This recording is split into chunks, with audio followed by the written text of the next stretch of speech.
she would like say her parts like definitely to me. I don't know, between Empress and her, like she might have been trying to take over coaching or like stuff. It's not just someone making a friendly little suggestion and being like, no consequence if you ignore this, because it's actually someone that holds all of your power over your day-to-day life, all the time. And, they can go as far as to, ignore all of your demands about roster changes and then replace your entire team with Koreans so you can't speak to your own players in the middle of the year, as just like a completely random example. It would happen, presumably. Yeah, no, that would never happen. Never stretch, but... You said RakAttack's a fraud. He called you out. Did you see that? He extra called me out. Yeah, he doubled down on you. I mean, the thing about Vegas is like we started losing, and people were like, "Oh, there's a white boy. I like he's a loser like me. Like let's vote. Let's make him feel better." I just became the relatable white boy loser, and then people like thought I was good, but we're still just bad team. Well, it was just like so far gone, like it was just a box ticking exercise. We were being forced to do the co-streams on like our 1 day off, Basically it was like you work 6 days a week, and on the 7th you need to do this mandatory co-stream as well. Hello, everyone. Welcome to episode 10 of Uncoachable. We've reached double figures, the big 1-0, and we've had quite an impressive selection of guests across the board. We've had back-to-back Overwatch League champions on the broadcast. It's fair to say today's guest is going to break that streak and has maybe actually done the inverse of winning the Overwatch League. Our guest is RakAttack, but I thought normally we just rag on people in the intro, but I thought we could maybe do a show of solidarity in the intro. So obviously Rak has had some pretty bad seasons in Overwatch League, but we've all had our bad seasons, right? I think if we go around the room and share our experiences and our failures, I'm sure it'll make everyone feel more comfortable and more safe. So for me, it has to be 2021, the 1-15 season. Horrific. So horrible. The worst year professionally of my life. Couldn't have asked for worse. And I think that set the bar pretty low. So I've maybe got a couple of guesses for you, Chris, Unter, what your worst season is. I think for Unter's was actually quite hard because I think he's some ways successful man. He's such a successful man, it's tough. So I thought maybe actually season 5 Gladiators was like the most underwhelming finish. But other than that, all your seasons have actually been pretty decent. But like I had to go all the way back this to one. What about this one, mate? Oh yeah, true. Actually, this is like the slam dunk. It's like this is so easy. It's like a bunch of great seasons, and then the one where Yaki was on the team. Like that's basically what we're doing with. The time to Yaki on this episode is actually rock bottom. That's good. Yeah. For you, Chris, I actually thought all of your Overwatch League seasons are actually fairly decent. So I went back in the history books for this one. And before Overwatch League, when Rak was but a boy, there was Contenders Season 0, where you competed with Hammer Esports, and you just bottomed out in groups. No, we got scammed that season. Our org took us to NA and then didn't get us PCs in time for the game, so we didn't have any scrims going into it. So that was really fucked. The worst season for me was season 2, I think, because I joined Philly.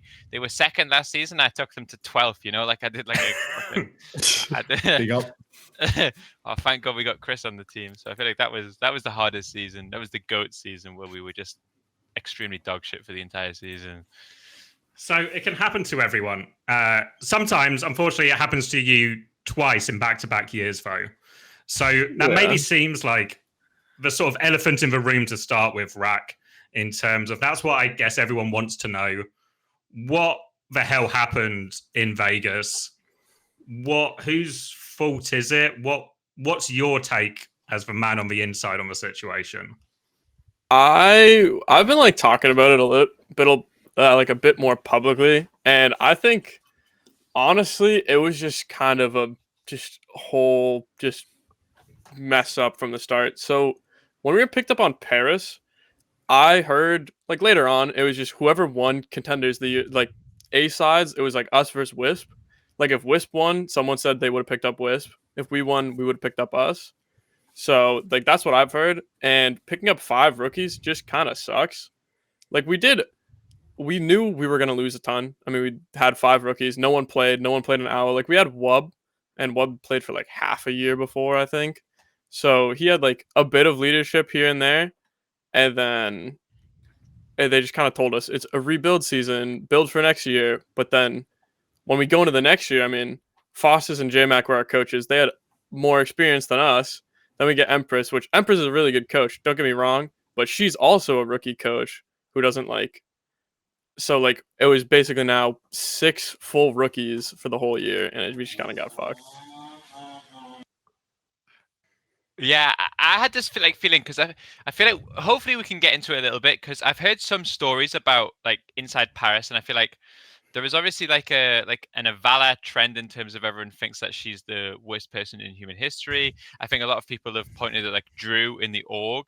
There was also a part of me which thinks that like if you are only willing to spend like minimum salary and you don't get a team house and you only can pick up like North American rookies or Korean players on like a lot of ping, it's possible that you could actually do everything right within that set of circumstances and still like get like 0 or 1 wins, you know, like it doesn't necessarily have to be like a total horror show from the inside to result in like a season where everything goes wrong. So I feel like there's going to be like certain stuff which is just like, yeah, the situation we just really couldn't do too much better. Some of it where maybe like the org or like management did make mistakes. But I don't think it's as cut and dry and say like Paris was like a dumpster fire and like, oh, if they just hired this person instead, they would get wins. Because I feel like you give anyone that budget and don't give them team houses and give them this, and I don't know if you like necessarily get wins when every team is like spending actual money on team houses and stuff, you know? Yeah, I found it actually the most interesting in the last season was I assume there's like some rule like, oh, you don't have to buy team houses, whatever. Because us and Valiant were both teams basically like the lowest budget, no house, and we both completely did terrible. So it's just like, I mean, they did better, but like we were the bottom 2 teams by far. Webcam mic, sure, right? Oh, really? We're getting the full lawnmower experience. It's actually not my webcam either. It's just them cutting the lawn, so it's a disaster. You'll have to kill my whole audio track here. Because like he said something that I need to ask a question for. You know, you'll have to fix this. Type it in the chat. I can ask it for you. Wakes up at 7 a.m. and then the guy just does this lawn and he can't contribute to the podcast anyway.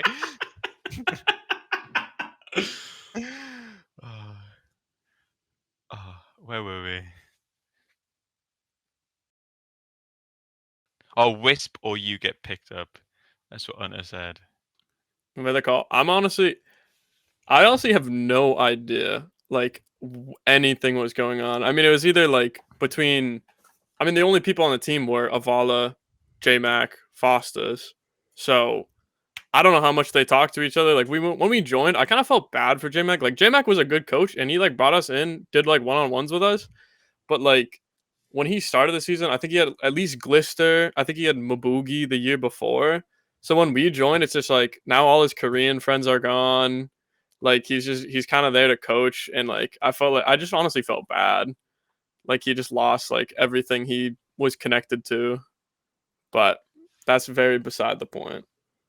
Did you have any insider knowledge of why they wanted to just kick the Europeans? Because the season before, the European core had been pretty good for them. Was it just like a cost-cutting exercise? I know the season we joined, they were doing like not great. I mean, they had 1 win, better than me, but I know that they were. I think the plan was like moving basically towards that Vegas brand. Like, oh, we want to be Vegas. I assume from like more upper that it was like, hey, we want to move in North American direction, stuff like that. But we were told that like at the beginning when we joined, I think we had like a chance of getting Vestola, but then something happened and we didn't. Yeah, it's a shame because I felt like there was like at least that roster. Like obviously we signed Khan because I think he's could have been like a really good player, and obviously Vestola's proved it too. So I feel like even if you wanted to go in a direction, like there was probably pieces you could keep, but Yeah, I remember hearing stories that like Drew was basically like, I just want all these like fucking Europeans like out of my team. Like it was very much like just like I could get them out. Like I think I almost got in trouble. Actually did get in trouble with Avalla and Nuki because I think technically I poached Khan. Like I broke some sort of rules. So Avalla sent me like a really like strongly worded DM basically saying like never talk to Khan again until it's done. So I nearly got sent to Overwatch League jail over that trade. So but I didn't. I survived. Yeah, I'm not sure the exact. I don't know who made the call. I've never talked to Drew. There's like the top dude, and then there's like a middle guy between the team and like Drew. I think that's about it. Did you have a team house in either season? We had a team house for Paris, yeah. So I moved there in like August, and we left in October. Definitely a lot more fun than remote. Honestly, that's a big thing of why I think we did. Like we could have done at least better, or at least been closer as teammates, especially with the Koreans. But I think because the same thing happened to us in season 4. We were all remote and obviously playing on like massive ping from Europe as well. And it wasn't just the fact that it was harder to play the game, but any form of like team bonding or coming together, especially when results were bad, it's just really non-existent when you're playing like online. As soon as things start going bad, I feel like everything just breaks up. I don't know if you go on. Yeah, no, yeah. I was about to say it was terrible because like when we were in Paris, like it was me, Crawley, Malthel. Like we'd go to the gym and stuff like together. We'd eat, and like you lose like a terrible game, you get like 3-0'd, and as you just like damn, and you like turn and you look to the side and you're like, you want to go to Chipotle? And they're like, sure, but then you lose remote in the next season, and it's just like this sucks. You go into like maybe like a little team talk where people are like, oh, we have scrims in like a few days, and then you leave the VC. And then you don't see each other for like 2 days. You don't talk to each other that much. It's just like hard. I think it's a lot easier to blame people when you don't have to see them face to face as well. Like I think when you're there with people, it's a lot easier to remember that the other person is a real person and is trying, but it's a lot easier to like sieve on it when you're just remote and split up.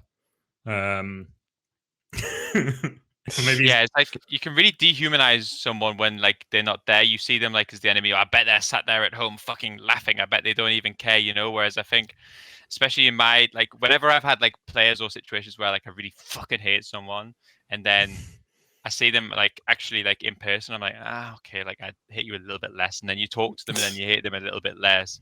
And I feel like that's one thing that like the team house thing kind of allows.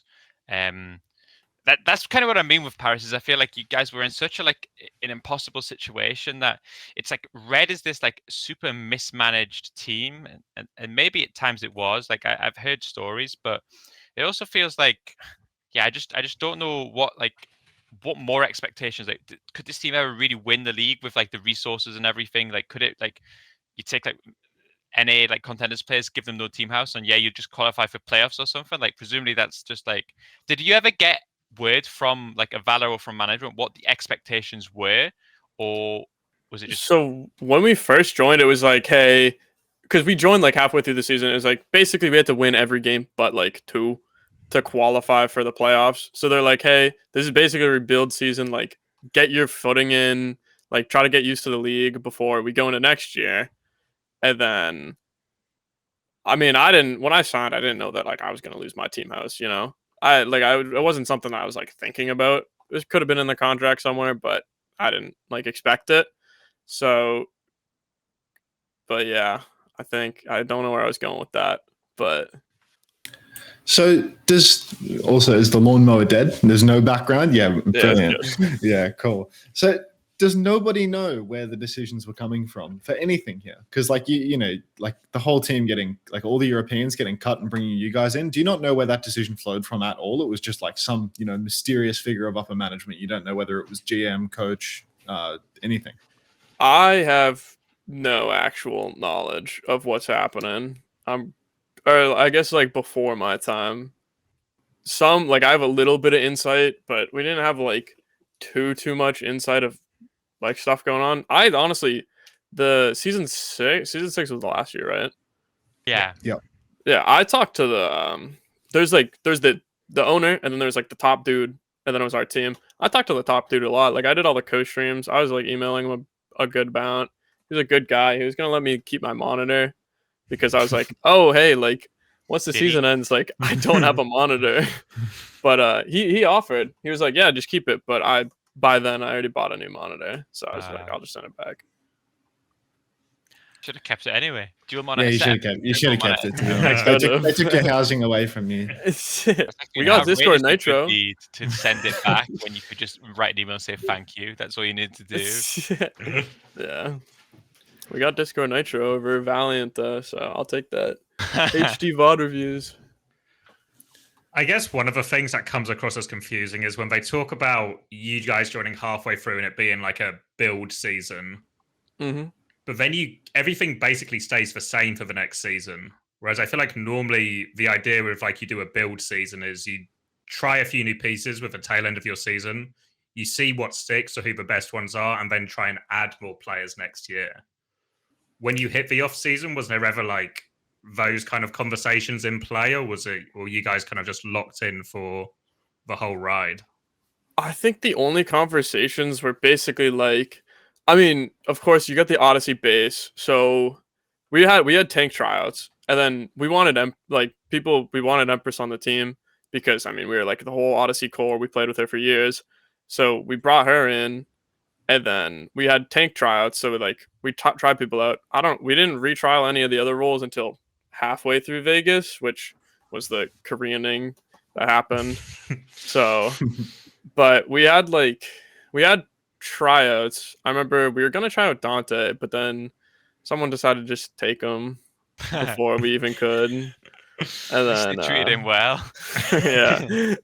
But it was actually the hardest part about trying to retrial people was taking people like we offered I don't know if we offered false, but I actually wanted false because I don't hate Vulcan at all, but I think that Odyssey was together way too long to the point where it's like friends. And we just kind of moved up a level, but we didn't take it like too seriously. Like we could have took it more seriously if, it was like hard love and stuff like that with some new people. But also you take his full ride to Maryville, housing, like full meal plan, all that stuff versus like a remote minimum contract probably. It's just like honestly, it's like hard to compete with that. It's actually true. I think that some Overwatch League jobs are better than collegiate, but I think specifically like the Paris offer, I think collegiate is like a much like smarter decision. Is it true that some of you guys that signed were very close to turning down Paris originally when they offered you after the Europeans got extradited? I don't think so much as turning down, but the original 5 offered weren't the original 5 signed. So 2 people did turn down. Vulcan wanted to commit to school, so he didn't come. And then I think CJ got offered, but he was looking elsewhere.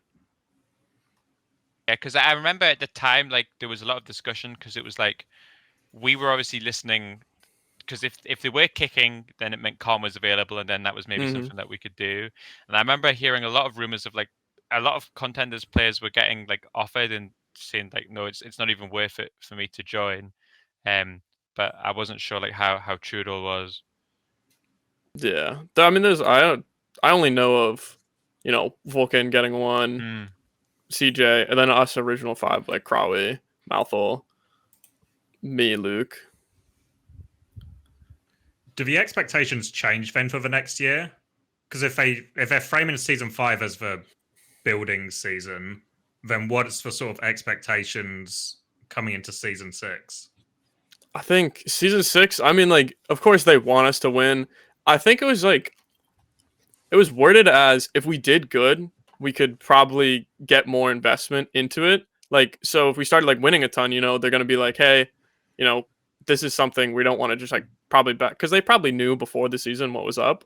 I don't know how early like owners knew that stuff, like with the downfall, but they're probably like, oh, if they start doing good, we'll start throwing them more bones and like hopefully it will work. But if not, like, I guess we'll just ride it. So they're like, we definitely didn't want to lose every game again, but we did. So I do feel like the whole line of like, it's a rookie, everyone's a rookie, it's fresh. I feel like that's mostly just like propaganda, like the notion that because like, people are new to the league or something that like they can't win the games. Like, I don't think that's like the strongest reason as to why you can't win a game, to be perfectly honest, because it's like, especially when you're going from competing online in Contenders to competing online in Overwatch League. Like, to be honest, what's the fucking difference? Like you're still just playing the game online with basically the same team as what you had before, or at least the same core of players. But I feel like after doing like pretty like dreadfully at the back end of season 5, like you get your little emergency pickup, you do not so well. I think like whoever was like leaning so heavily on this reason of like, oh, you're inexperienced, give it some more time and it'll be fine. Like whoever was doing that was just crazy, because you needed to be able to see that it was like, roster was a part of the problem, right? And somehow instead of acknowledging that roster was a part of the problem, it was like, oh, the experience level of the roster is the problem. So let's keep this roster and just fucking go for another whole year, like 20 more games is what Paris Eternal needs to turn it all around. I really I don't know. I got to know who made like any of the decisions there, because it just doesn't. None of it made any sense. Like if your team with Gladiators, if your team loses a couple of games, you kick the whole roster and fuck it up for the year. But like Paris Eternal, like you kicked like some of your your organization kicked some of its best players from the European side, and then got a full NA Contenders team and just fucking wrote it out for like a year straight. Like it was such a strange transition. I really need to know like who made that call. Well, don't you think that the reality is probably what it seemed like from the outside, is just that like Paris officially cashed out of the Overwatch League, and what the org did was effectively try to sign, like, what Valiant did, right? Where they like Valiant, like we should at some point we'll get Valiant on, but Valiant signed minimum salary contract players, and I'm fairly sure they said we're not going to pay you in the off season. So Valiant like offered like effectively like a 25k like salary to people. They didn't sign a social media manager. They didn't sign anything. Valiant just effectively, I'm not sure how the finances work, but I actually have a feeling Valiant was one of the most profitable teams in Overwatch last year, because what happened was the Overwatch League would like give teams like a surplus of money, right?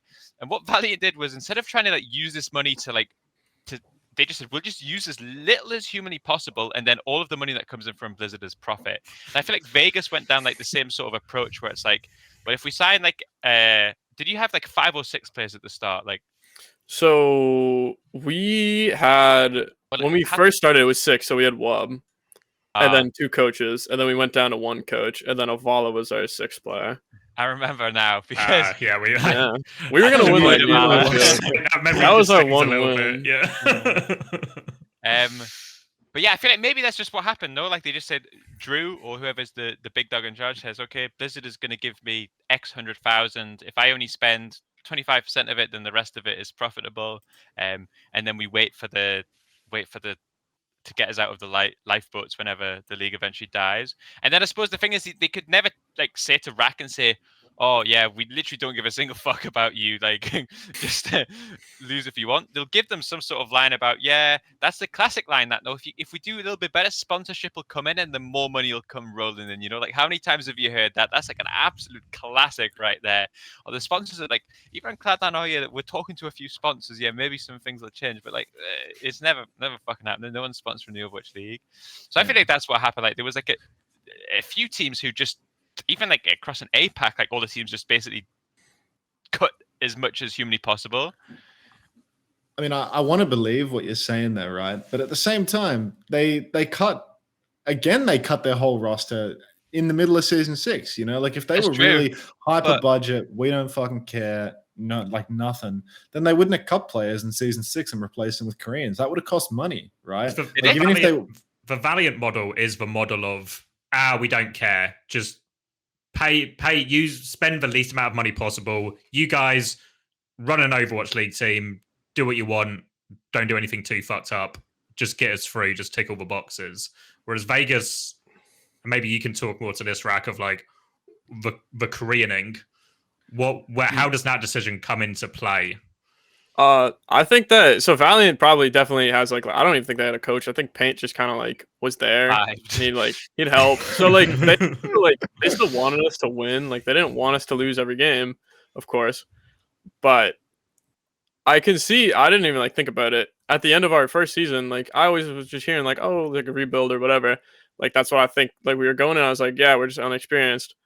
But I remember when we got told about the retrials, I was like, what the heck? Like I thought we were going in like the next like half of the season. Like I was super motivated for the second half of the season.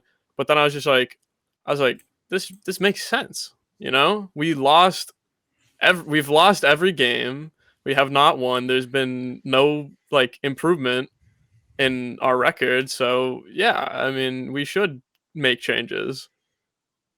It's funny because when you guys did that, you got so much better. Like you didn't win, Mhm. but actually the You fact should you have didn't done. get the fact you Yeah. didn't get one win is actually just like unbelievable. Like I obviously think- we need to talk about that game, but you almost immediately overnight became a way more successful team with the roster changes, right? Yeah. Because I feel like Avalla got a lot of stick at the time, but it felt like a good decision. Dude, I don't know whose decision it was, but the Avalla is like, if you ever want to do like a case study into the Overwatch fans, especially on Reddit, like the Avalla one is like the most interesting of all time. Because I'll say this first, all of my experience with Avalla, apart from when she tried to get me fired for For poaching poaching her Khan. player, which maybe in hindsight, if I was poaching a player, like maybe she had a point, right? Really, really positive interactions. Actually, I never had a bad one. I've heard things like maybe she's really involved, like over involved in some of the team activities and sort of the coaching. I've heard that. But Avalla, and maybe I've got the timeline wrong, but I'm fairly confident this is it. Avalla was loved by the community. She was seen as this like strong, independent woman in these sports who had like no budget and was like making a team, and she was doing the social media and she was doing this, she was doing this. Then she made an unbelievable rookie mistake of tweeting that she supported the winning but conservative candidate in Korea. And then she became genuine Hitler. Like every single comment on her was like, she is the worst human being possible. And what ended up happening, you remember the Valiant game where you guys like got reverse swept? I'm sure you remember it, right? Yeah. In the Reddit thread on that, everyone was like, oh, Avalla just doesn't want to win. The reason you lost that game was because whoever decided to make the fucking subs after map 2, that was a fucking awful decision. You have to just keep using that lineup. I can't remember if it was like if it was Knife or whoever got subbed out or something changed, but you just had to, you were just rolling them like you were so much better. You just had to keep that going, that you didn't need to do these subs to play the same comp. That was the reason you lost. The idea that Avalla was the one behind the scenes like making the subs and doing all of this, and she was somehow like ultimately to blame, that's Reddit to like a nutshell, right? Like once they just like make somebody like a public enemy, they don't use their brains or have any logic. It's just that was their fault. So I'm not saying that Avalla is necessarily like a void of blame, because maybe we'll get into some of it. But I feel like at least on that specific example, it couldn't have been Avalla's fault.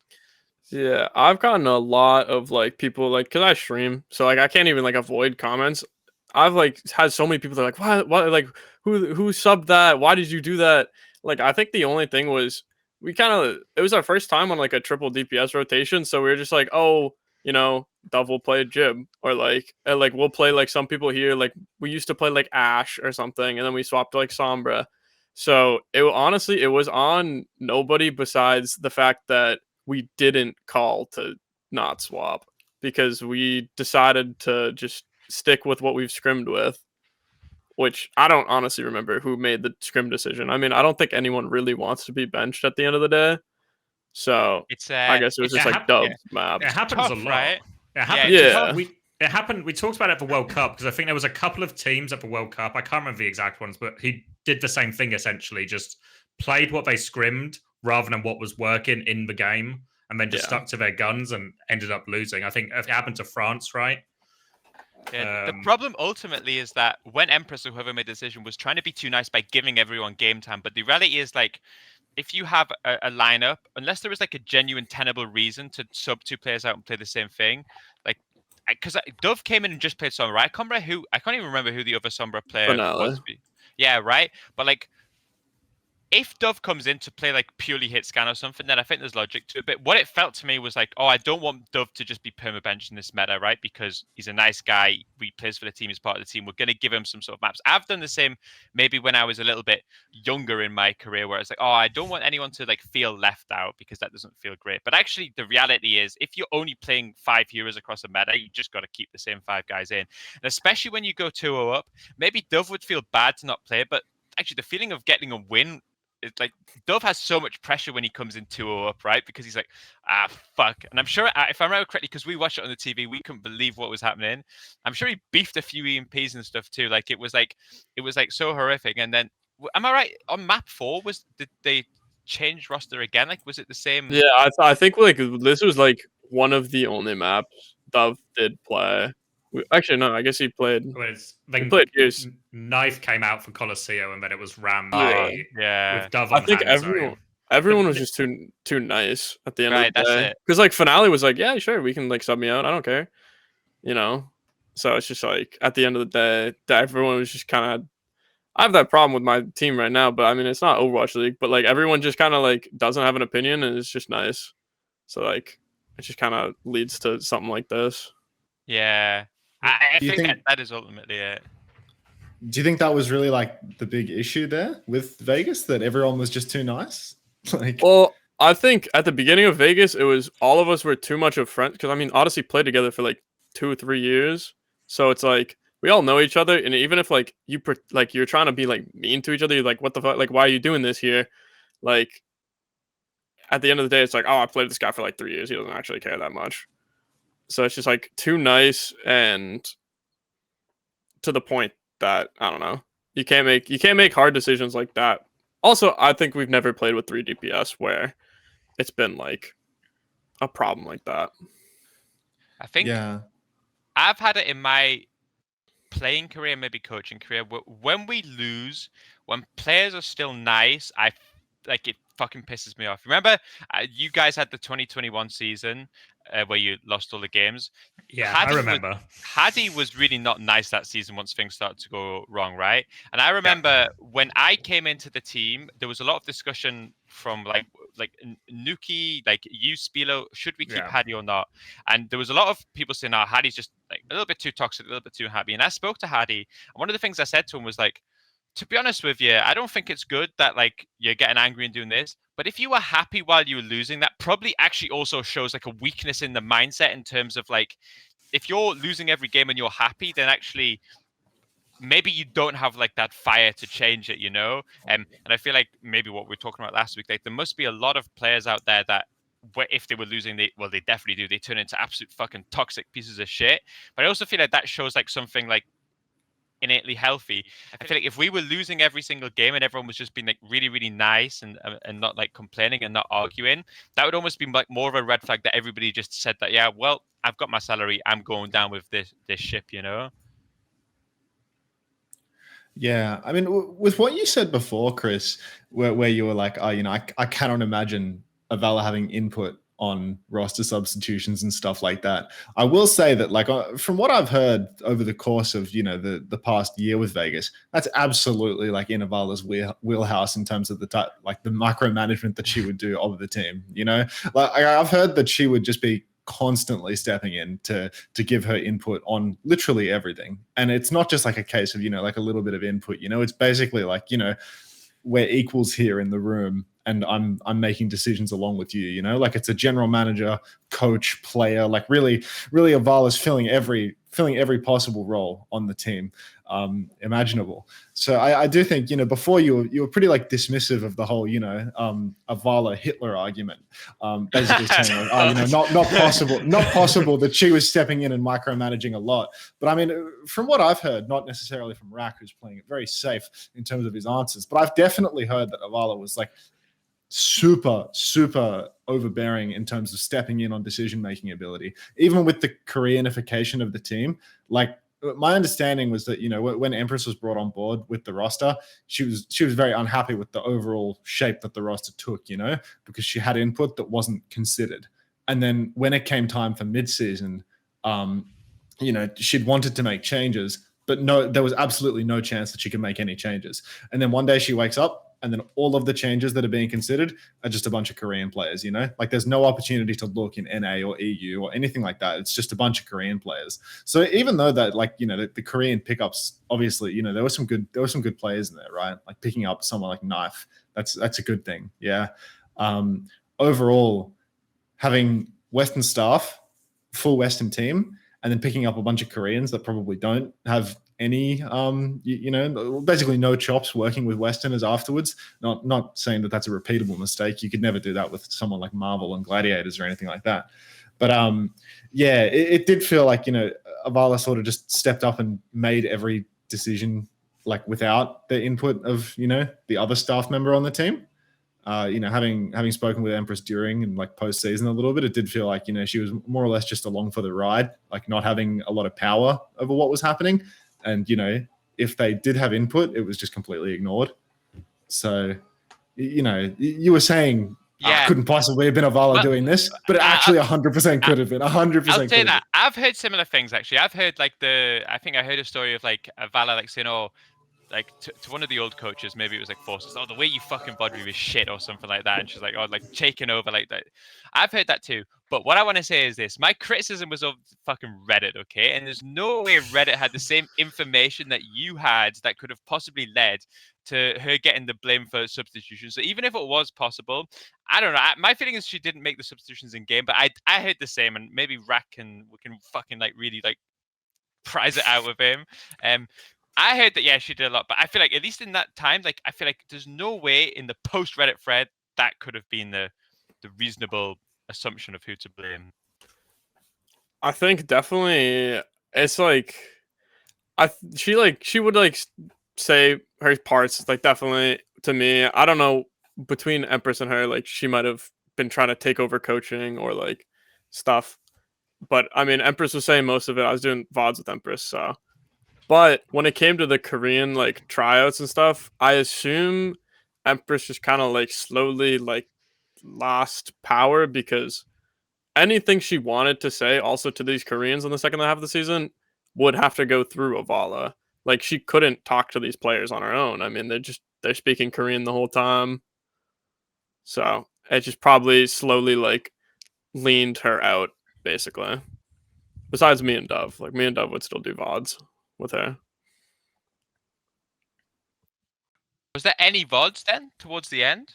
No, there's definitely VODs, because so Avalla was our translator. Like even in Paris, like we had like our little like separate room where we do VOD reviews. So she translated for JMac.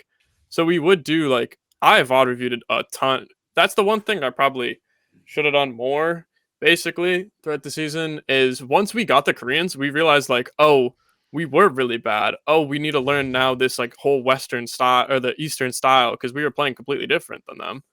And like I thought about the game in a completely new way. I'd VOD review like every night until ungodly hours to make the team. Like in the tryouts, like I reached out to like main supports I knew. I'm like, I need help. Like, show me the way. Like, I need to make this team. I don't want to get dropped. I was like, was that dynamic the same even when she wasn't? Because obviously she has to serve as a translator for JMac, and then she has to serve as a translator for all the Korean players. But how involved was she, say, when it was just Empress and a full Western team? Was she still just as involved? Well, the thing is, I don't know what she like has said to the Koreans or like any of like the stuff like that. But when it was like a VOD review with any of the Westerners, I mean, she didn't like pipe in too much. She'd give me like some. I remember one time, one of the funny things was, I remember I played Mercy one time, and she like said something that I could have done, which I mean, it wasn't wrong, but it was just like, I was like, oh, okay. Like, that's kind of weird. It was just like, I got a message like mid-map. I was just like, they're like, you could do like this Mercy tech. I'm like, I guess, yeah. I think that would actually, if I did a VOD review or something and Nuki was, even if she was piping up a little bit, I would probably fucking drive me insane, actually. Like, in an effort to defend Hitler here, if you realize you're a budget team and you only have one coach and you've quite limited resources, right? If you thought you had the knowledge, would you not want to help the head coach? As like wear two hats, do two things, right? Because like maybe a different example is something like Baroy on Vancouver with just Ascoft, right? And we've talked before about Ascoft was also trying to do a qualification. But Baroy has worked as an analyst and stuff before. And I don't know if he did do this, but do you see when it's sort of like there's a path here for a GM who maybe has knowledge to put in? Maybe someone like 9K on Paris, right? He was GM technically. But would you feel the same if 9K was your GM and then he piped in during a VOD review or piped in with some feedback for a player? Yeah, I guess it depends. Like, I feel like the thing with both Baroy and 9K is I suspect that when they were signed, it was like 9K, everyone knew that 9K was GM just so that they could like trick the org into effectively buying one more coach, you know?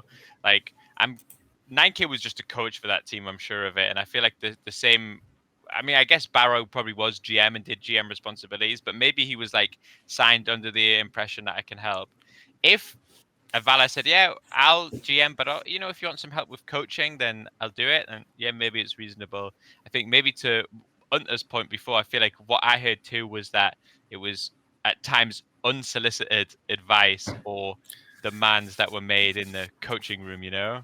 Yeah, it's perhaps less a little bit of friendly advice from 9K in the corner and more a we should do this, you know, more like a forceful hand. And there's definitely some sort of a power dynamic at play when the person telling you what needs to be done is your boss and has complete control over everything related to your day-to-day life. And, you know, it's not just someone making a friendly little suggestion and being like, you know, no consequence if you ignore this, because it's actually someone that holds all of your power over your day-to-day life, you know, all the time. And, you know, they can go as far as to, you know, ignore all of your demands about roster changes and then replace your entire team with Koreans so you can't speak to your own players in the middle of the year, as just like a completely random example. It would happen, presumably. Yeah, no, that would never happen. Never right? stretch, but yeah. So I definitely think that, you know, in anti-defense of Hitler, a bold stance, I know, but yeah, I definitely think that there's like, you know, some merit to being critical here, because, you know, you need to recognize that, you know, if you're not the head coach of the team, or if you're not a coach of the team at all, and instead you're someone who's in a position of power over the team, you need to recognize that there's a power dynamic there that you're potentially, you know, abusing by, you know, telling people what needs to be done and then thinking, you know, I'm just helping, because it's not always that, you know. Does anyone remember the rumors from like season 1 and season 2? There was one GM, it might have been the Toronto GM, but I actually feel like I don't remember who it was, but there was a GM that was like notorious for like telling like his coaches who should play this game, and he was like a gold player, right? Like he was just like a rich person. He was like, no, actually, I think I've been watching this guy needs to play. He's really good. Who was it? Do you know at all? I'm too fresh for this. Oh, there was I can't remember who it was. There was one. Who the fuck was it? I don't think I'm gonna get it. But there was some sort of owner, and he was like notorious for like messaging the coaches and be like, "Oh, this guy's playing this week. I think he's really good." And the coach is like, "Well, no, he's not that good. Like, this isn't what I want." And the owner's like, "No, put him in." And it was like so like caused so many problems for the coach. I'll remember who it is before the end of the episode. You say it was Toronto? I don't know. Maybe because I feel like in Toronto, like season 2, that wouldn't have happened. But in my head, it was like the Toronto owner was like so involved to the point where he was like telling the coaches if they should play. But maybe it was someone else. I genuinely, I'll keep thinking. We interrupt this podcast to bring you an important message about a cause pretty close to all of our hearts, and that's ourselves. We need support financially to obviously keep this going. So we've started a Patreon, and we'd be very grateful to anyone who enjoys the podcast, like the podcast, supports us as much as they can. You can start supporting us for as little as $1 a month. And then there's various tiers above that. And there's some pretty nice perks in there. You can join our exclusive Discord server. We're going to start doing a monthly Q&A with questions from people who are members. And that video will be released exclusively on our Patreon as well. So you have to subscribe to get access to that. And we'll start doing some more previews of episodes with maybe some more explicit or juicy clips. Again, exclusive for our Patreon members. And we'll keep adding stuff to this and expanding. But if you do have any spare money or disposable income, please feel free to send it our way. And we'll hopefully do something useful with it and it can enjoy. Thanks very much. What's your take then, Rak? Was Avalla too involved? I mean, she was definitely or anti-Hitler. Yes. I mean, she was definitely like more involved than I assume we expected, or she. I mean, whether she knew or not, she did know at a point. But then that was. I remember we like told her, we like shot it down and we were like, hey, it's like you're overstepping. Like I remember Empress. I don't even remember if it was the team or just Empress told me or something. But she was like, yeah, you're overstepping. Like we kind of want you to not do as much. And then she was like, all right, whatever. And then we went into the off season, and then we came back from the off season, and then it was all the Koreans. So I think after that, Empress came to her and said, "You're overstepping here." So what did she do? She killed everyone that spoke English. Like, just that's reasonable, actually. That's actually vintage Hitler. You can't cut me out from the team if you need me to communicate every single sentence to the entire roster. So yeah, reasonable. That's actually, oh, that's good. Oh, Christ. Did you experience this overstep or, this involvement all the time? Like how often were you getting, how often were you getting feedback, or were you hearing an opinion from your general manager? From honestly, like on my gameplay and stuff, not that much. Like she would just like randomly send me what? I just mean like, you're in the room, right? Like how often are you hearing your general manager contribute to the conversation and the coaching? I think not just directly to you. I think, I mean, it was definitely like a bit. I think probably less than, I don't know, what's being led on. Like she didn't like really do like tons and tons and tons, but Empress might say something and then she might like disagree, and then they'd have like a little back and forth. So like it might, if anything, at the end of the day, it might have like wasted time. Yeah, like if I was a coach, if I was the head coach of a team and my general manager started disagreeing with my opinions in front of all the players, I would probably find where the general manager lived and kill myself on their doorstep. But I think that is the most aggressive form of undermining of someone's authority and leadership that you can possibly do. People need to recognize that, like, if you're a coach on a team, it's really important that the coaches don't argue in front of the players, because it makes it look like the coaches don't know what they're talking about. If you disagree with one another in front of everyone else all the time, then it's like, well, these people don't even know what the fuck they're talking about. And if you're a head coach and then someone that isn't even a coach is constantly disagreeing with you and you're forced to hear that out and argue with them all the time, it really does like massively undermine your position as the coach in front of the players, because it makes you look either like you have no clue what you're saying, or it just wastes everybody's time, because either you know that the coach is always right, or you think, oh shit, our coach doesn't know their stuff. Yeah, put your hand up, Chris. Shoot them away. Waving goodnight to my mum. No, Mum. Yeah, I mean, you're right. That would really. Would you do the doorstep tech, or are you not quite that? I got too much to live for, unfortunately, but I would write a strongly worded email. Yeah. I remember Chris and I had a conversation at the start of season 6 to the degree of, we think Empress might have the hardest job in Overwatch League, because she's been given no resources, no team house, not a lot of scope to really change or tweak the roster, and then has been asked to come in and do well with literally no help. And we were trying to figure out if it is actually the hardest job in Overwatch League that season. And I think if you factor in your GM's also going to play interference at various points, maybe it was. The only job presumably harder was like LA Gladiators coach and having to coach Yaki, but apart from that, it's probably the next hardest. Yeah, I mean, I think that being Casaurus and not having a single coaching document going on 3 might kind of be up there with the best. But there's a lot of hard jobs in Overwatch League. There is. Yeah, I would definitely feel bad for even going into, like, because we were talking with her during Paris, even though she wasn't on the team. I knew she might have possibly had places she could have gone elsewhere, but she did want to help with like the Odyssey roster, so she ended up going with us because she's like, I want to like help you guys, I want to make you like better, and like I want to try to like get us to win. And I remember like talking with her about it. I'm like, please, like, don't pick us over like your career. Like, we are like, there's a good chance we just like flop. And like, I just don't want to like bring you down too. You know, like we'd like shot her down basically at the LA Grand Finals. Do you know what the other option was? I'm pretty sure she had like a couple places, honestly, but I'm not sure. I remember who rebuilt that season. I tried to sign her to Fire X, but she turned us down. So I know New York was rebuilding that season. I think okay, the only thing I remember with her in New York was when they were doing like the all like when everyone was like, "Oh, they're doing the all girls thing." They like reached out to her and she was like, "This is a stupid idea." That was about it.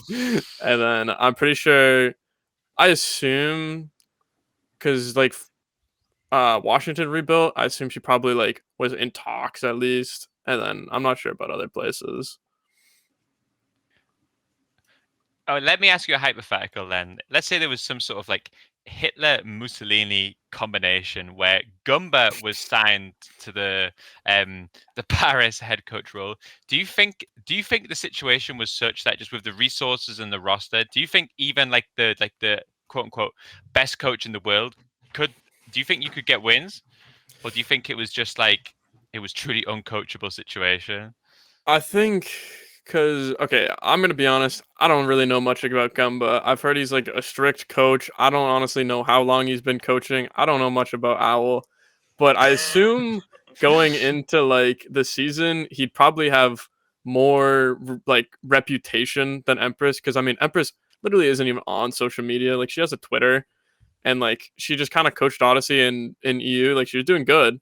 But if you like brought her in, he could probably just talk to like the top dude and be like, "This dude's shit. This dude's shit. This dude's shit. Get him out. Gumba Like we need a rebuild." So you think that Gumba could have shown up and fired you, and that's how he could have fixed it? Is that what you're saying? I think he probably would have like. I like. Then again, I've only heard like from this like Hydron Leak thing that he's like a terrible, horrible like dude. So like I assume he probably could have like asserted himself to like the upper org and just been like, "Hey, we do suck still after Paris. Let's change it." So the roundabout answer was that the only way to fix the roster was to kill everybody, and you needed a Hitler type guy. Yes. Yes. I don't want to say The wrong type of Hitler. Yeah. You had to. Okay.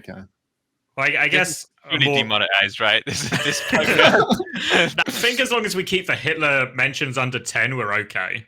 Okay. I don't know what we're on right now, but I'm sure it's less. I'm sure. Rough day to be a doorstep.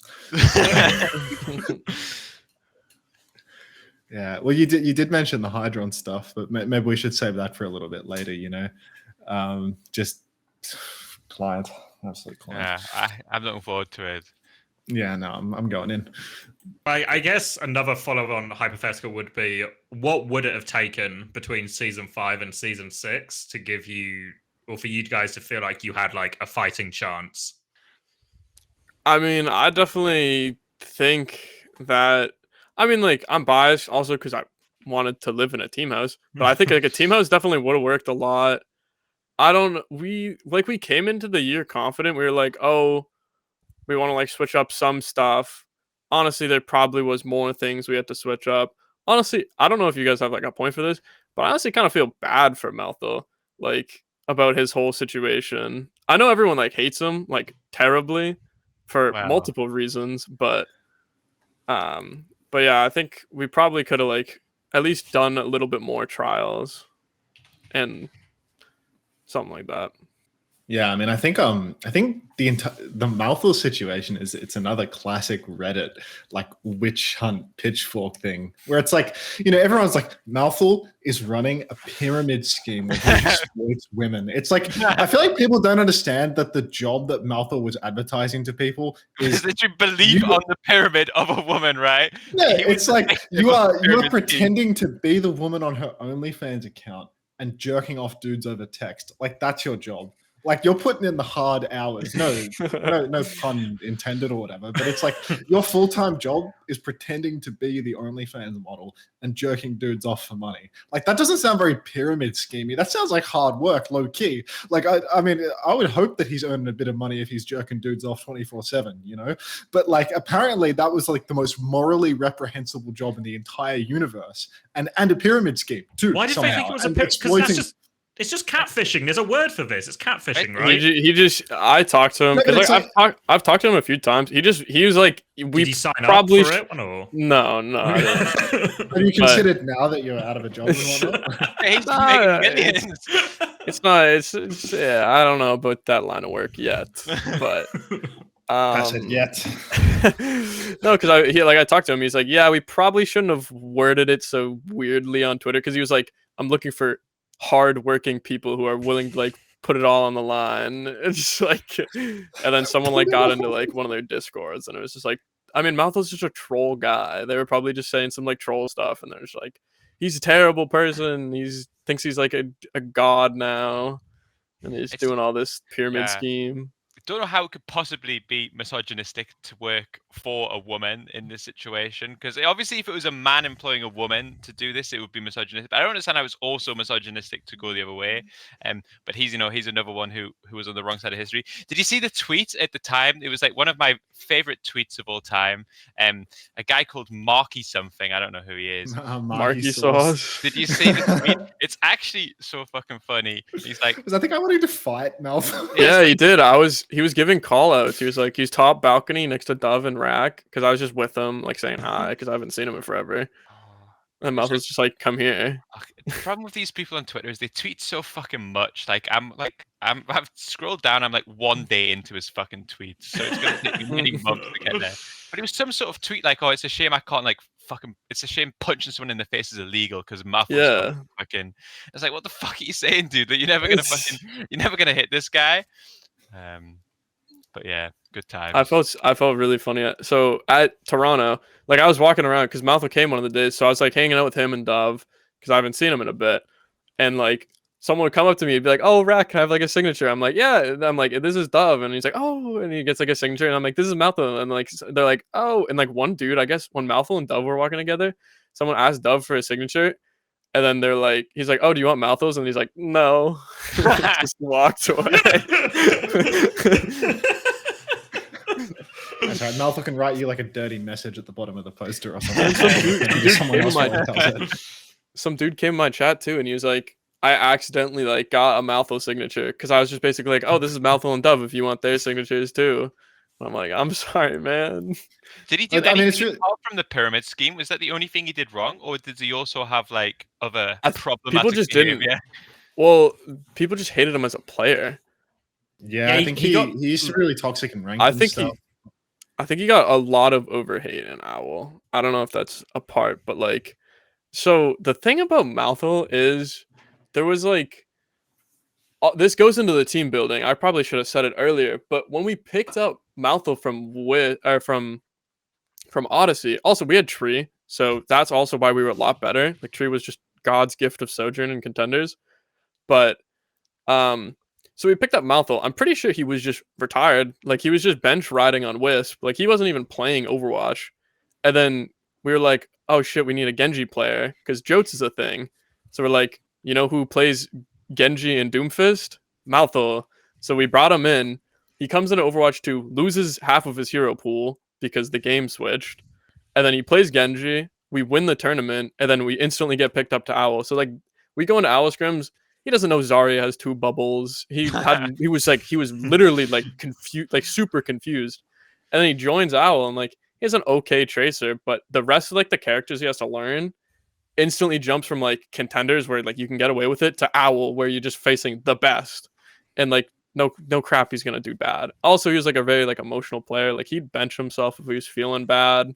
Like if he woke up and he felt bad, he was like, I'm gonna play bad. Like don't pull me in. So I assume like getting constant barrage after leak scrim, after like clips of him just missing all of his stickies, stuff like that. Like it probably just got in his head and he just got absolutely torched.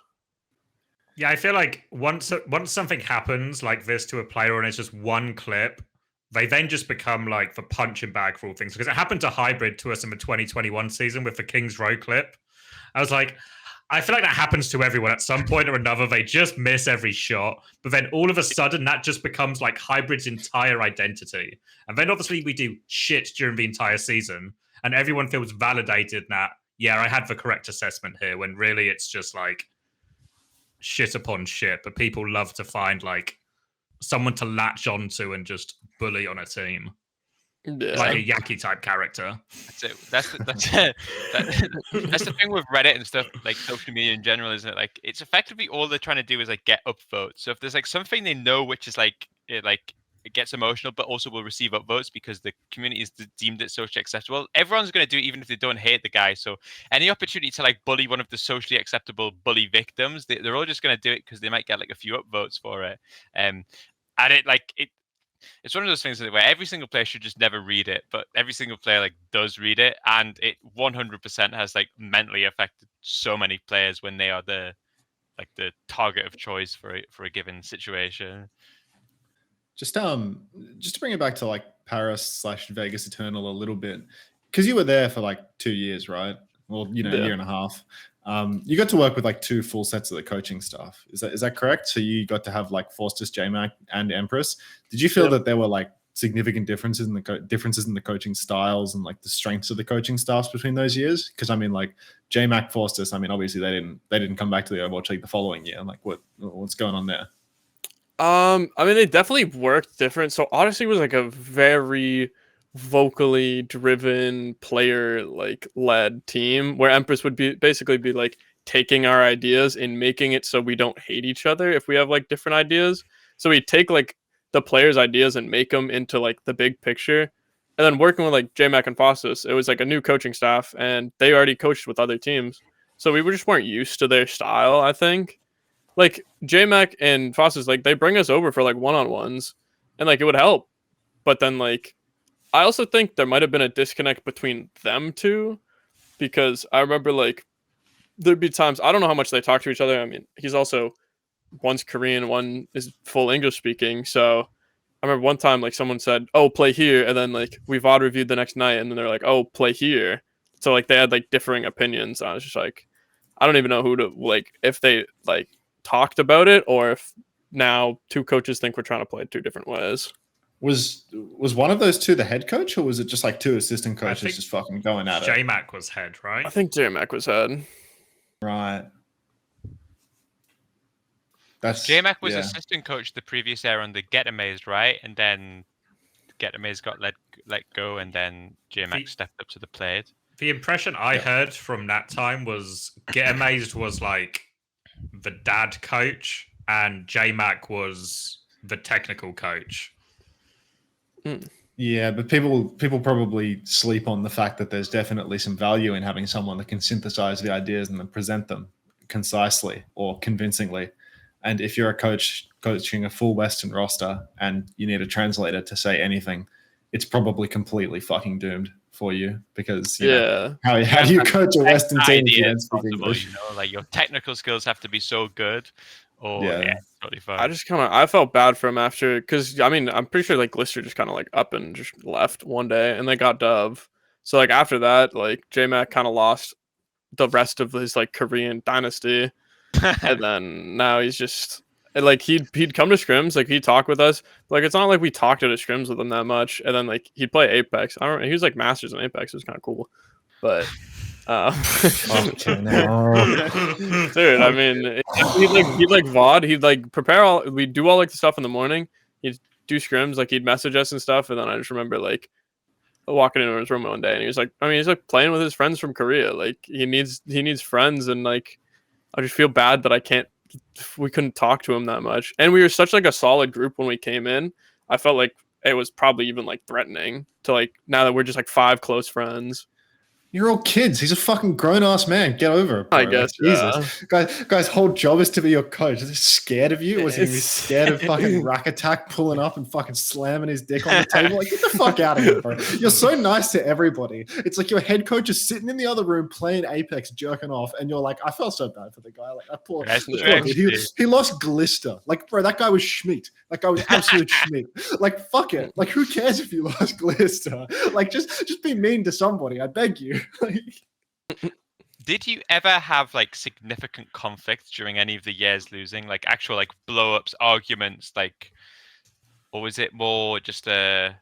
I think I honestly think that like we just got into like this terrible like negative spiral of it's just like, damn, I guess we're losing.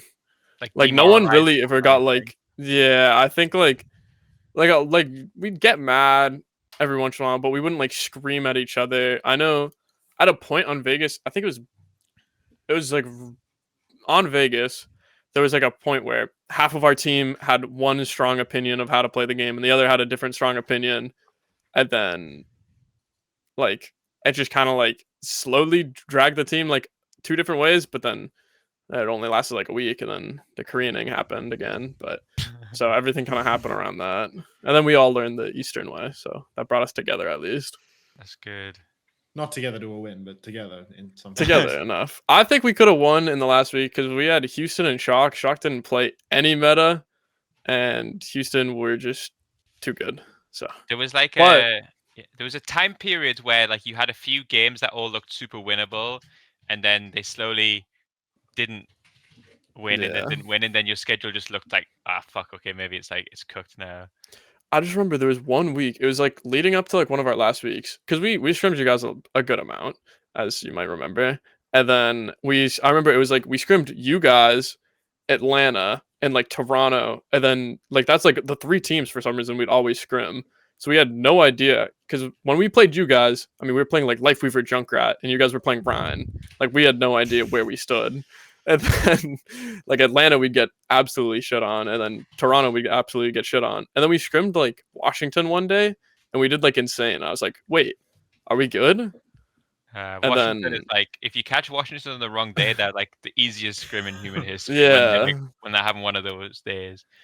Did you see, Yeah. by the way, they fixed the Lifeweaver petal so you can't get fire striked anymore? You must I be so happy, know. no? Yeah, it was good. That's a good change. Except they Yeah. just like I don't know. He's a fun character. Don't you just play him all the time now? Isn't that Dude, your I mean it's honestly your well, like thing? I don't play him like as much anymore, but like after the season ended and I just wanted to stream like 10 hours a day, it's just like playing like I didn't have to think at all. I could just kind of 10 like hours of clock a in wave. stream of like just stream for 10 hours, not mechanically, and it was just fun. It was a fun time. Across your years, did you ever have like a really like consistent? Well, let me see. Did you ever win scrims like across any like basis more than just like a block at a time? Like, was there ever periods where you guys actually Or were like like a winning certain scrims? meta. Yeah. I think honestly like the final meta with like the Bapilar I think was like probably our best meta in total. Like even since like the start when it was like that Ram brawl in the beginning, like preseason when it was like Toronto and stuff. And that was like it was only us, Toronto, and like contenders team scrimming. Like we never did like great. Like we win like maybe a block or two a week, like max. But that was about it. And then the Bapillari meta. I was actually kind of annoyed that we didn't get the Bapillari meta before because I was like, this is just like double shield. Odyssey's played double shield for years. We got this. And then Avalla's like, the Koreans only played double bubble. So they actually don't know anything you're trying to relate to. I'm like, that kind of sucks.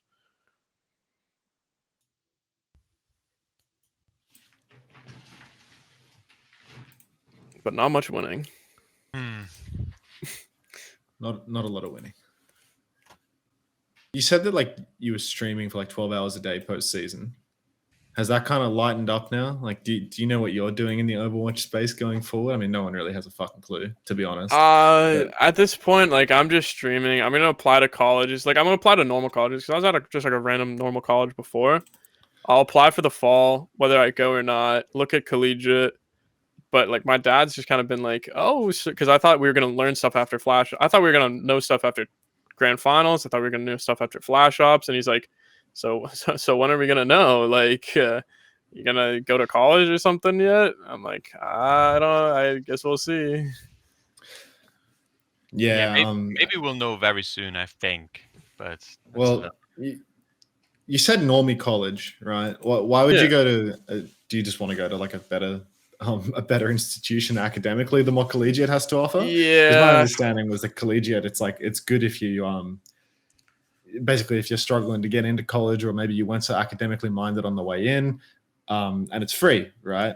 But Yeah. maybe it's not a particularly good colleges overall.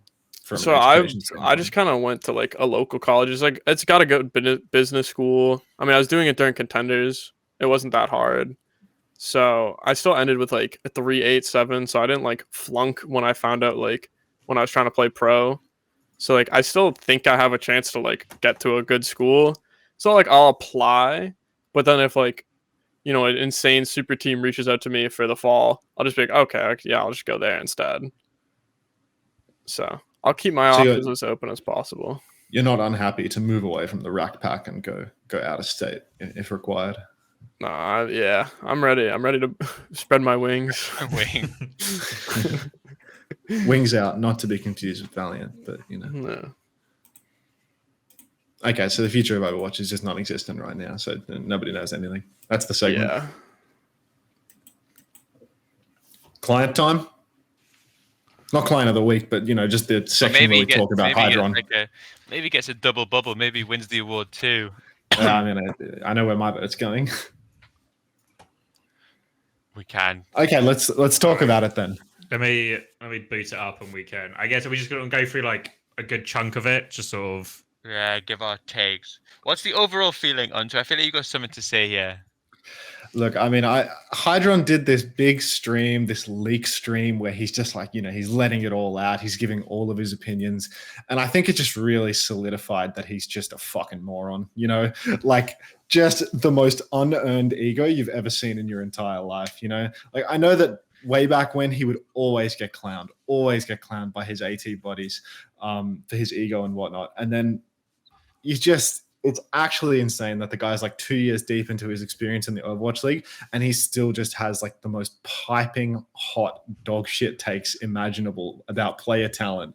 And it's like you look at the players that he's talking shit about and then you look at his own career and it's like, just where's your success, Like when's the last time you won a game that mattered since you were on American Tornadoes shitting on people in tier 2, So I really did feel like Hydron leaking it and just telling everyone how he really feels about everyone. It's like, wow, just unreal. Like on Uncoachable, I say a lot of like strong opinionated bullshit. And maybe I get like a shield because I'm like Australian or because I'm a coach, so it doesn't matter. Or maybe funny too. But Hydron is funny as fuck, So it's probably funny when Hydron said it too. It's just like, holy shit! Like, there's just no way this guy's calling Birdring bad. There's no way this guy's saying that Birdring is a fraud. But Yaki isn't.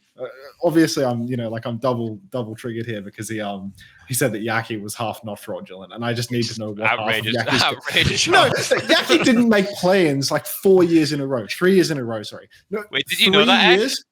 It's actually new information. First time it's ever been mentioned. I never heard that information before. 3 years of not making plans, half not a fraud. I just feel it's really unethical to like leak things or like to burn bridges like this. Like I just feel like that's like it's not like a good thing to do, Like I think there's a time and a place for it, and clearly the only time and place is to do it on the Uncoachable podcast. Anywhere else is just unprofessional. I will say, like I feel like what you said and what one of the opinions is like if you like he's criticizing like players where like because he's not that good he can't criticize them. I feel like he should be allowed to like flame people even if like he isn't that good himself.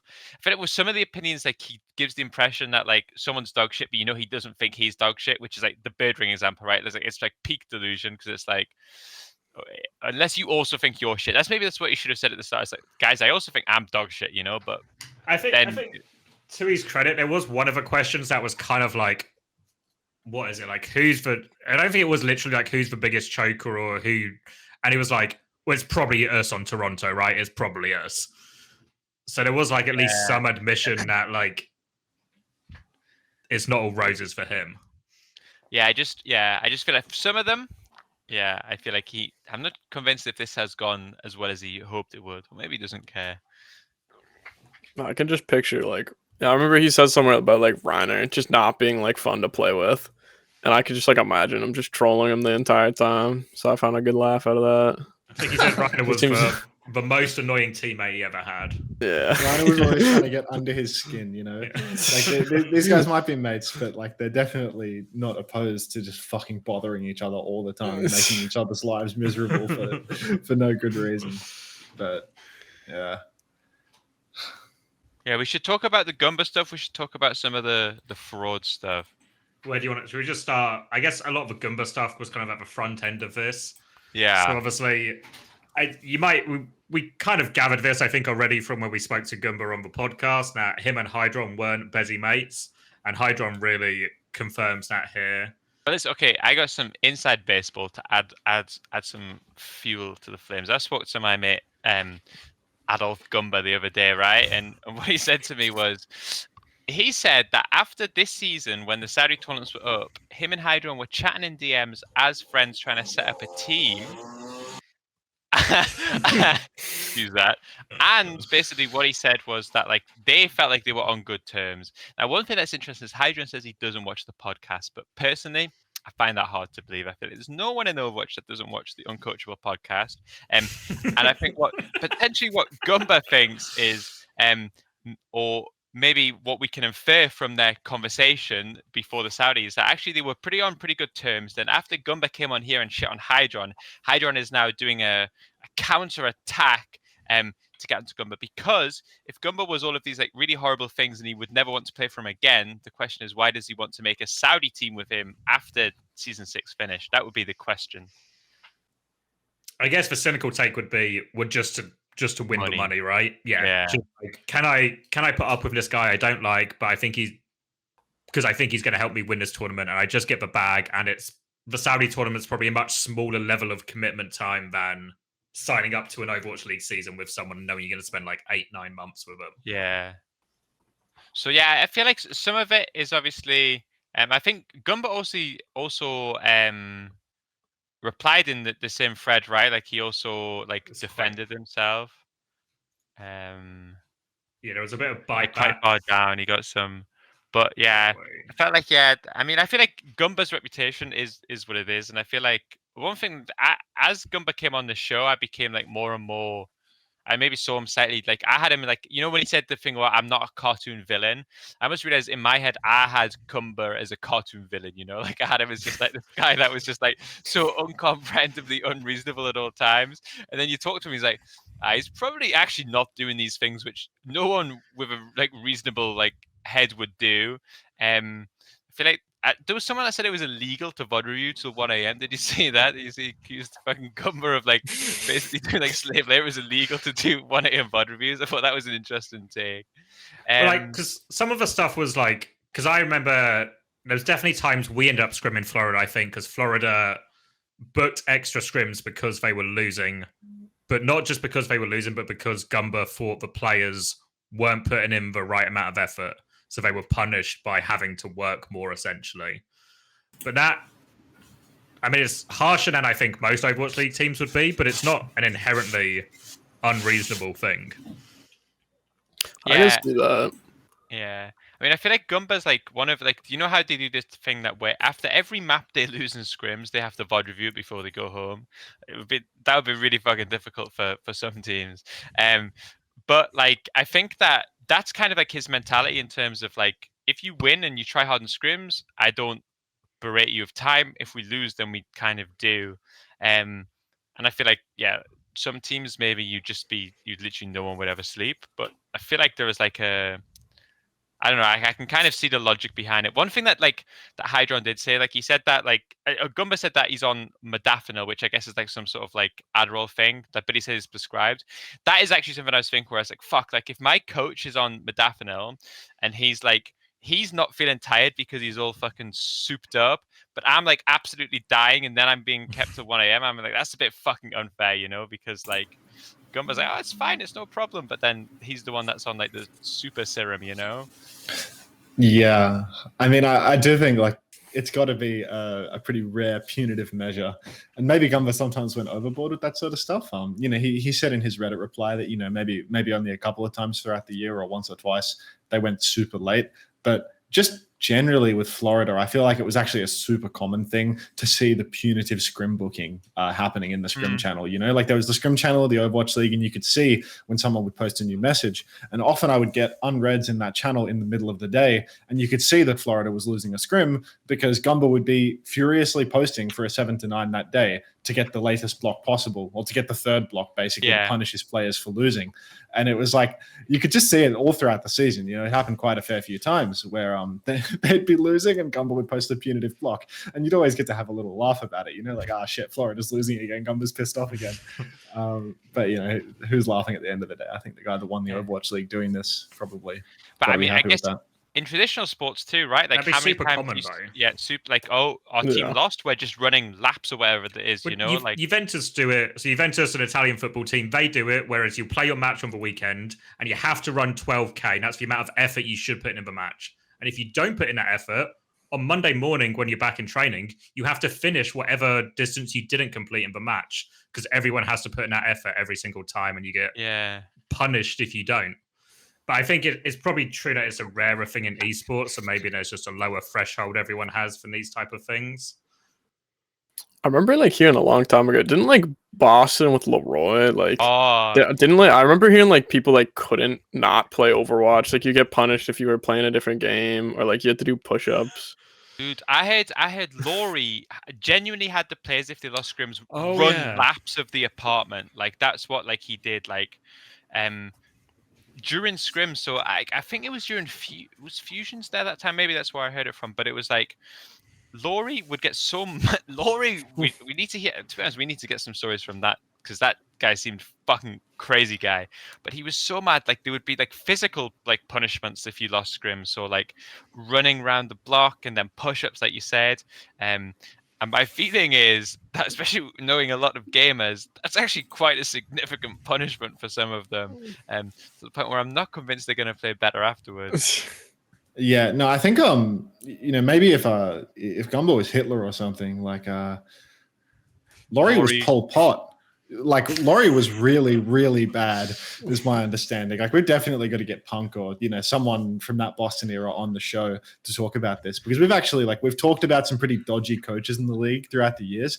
Laurie might actually have been the worst coach ever in the entirety of the Overwatch League, in terms of just being absolutely fucking insane, making terrible roster decisions, being borderline physically abusive to the players on his team, just being an absolute psycho.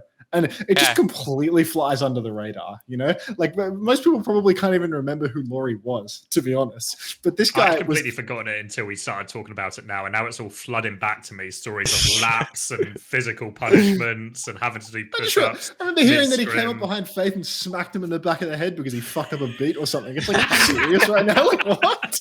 The anti-Getamates, dude. Getamates buys you ice cream. Laurie comes and fucking throttles you in your chair. It's disaster.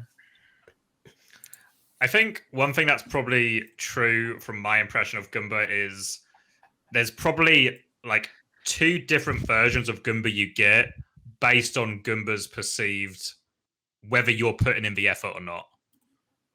I think, where was it? There was one here where Hydron made a comment of you should never play, you're never going to play again for this team or something like that. Yeah. And when he said that reminded me of a very specific story that Shax told us on London, where Goomba told Shax, you're never going to play for this team again. So I was but I do love Shax, and I think Shax is very good at Tracer, but he's not a hard grinder. Yeah, he's not a hard grinder. He's not a guy who probably thinks or contributes a lot in VOD review. He's very good at Tracer. He always turns up on match day, but he's not probably a Goomba sort of player. So what did Goomba say to us on the podcast? He said, my job is to make the lazy players hate me because I'm doing everyone else a favor or something like that, right? He said that if someone's a bad teammate or something, it's his job to make them fucking hate him and then leave the team. So I can see that. Well, I think there's when there is something destructive, right? If someone isn't putting in the effort and the whole team realize this and nobody's taking action against it, it's the sort of thing that will just wind up the rest of the team and divide it. And I guess really does fall in the head coach's jurisdiction to deal with that and make sure it doesn't get out of hand. Or if you're on Vegas, maybe it falls under Avalla's jurisdiction. Yeah. Should we about some of the other Hydron claims? I was going to say back to the takes. The fraud list. There was one which I thought was interesting. He echoed our point of all of the nice little Koreans. I think he called them all fucking racist or something. Only 80%, he said. Only 80%. Which I don't think I would go as far to say racist. I saw a few comments from people like on like various platforms of like, oh, it's a shame that like everyone in Overwatch League is such a like a shit bag. But I'm like, I feel like most of the people I've met in Overwatch League are pretty sound. Like some of them are relative degenerates, I would say, but in my personal experience, most of them are pretty decent human beings, even if they aren't necessarily ideologically the same as the people who watch the game to the same degree.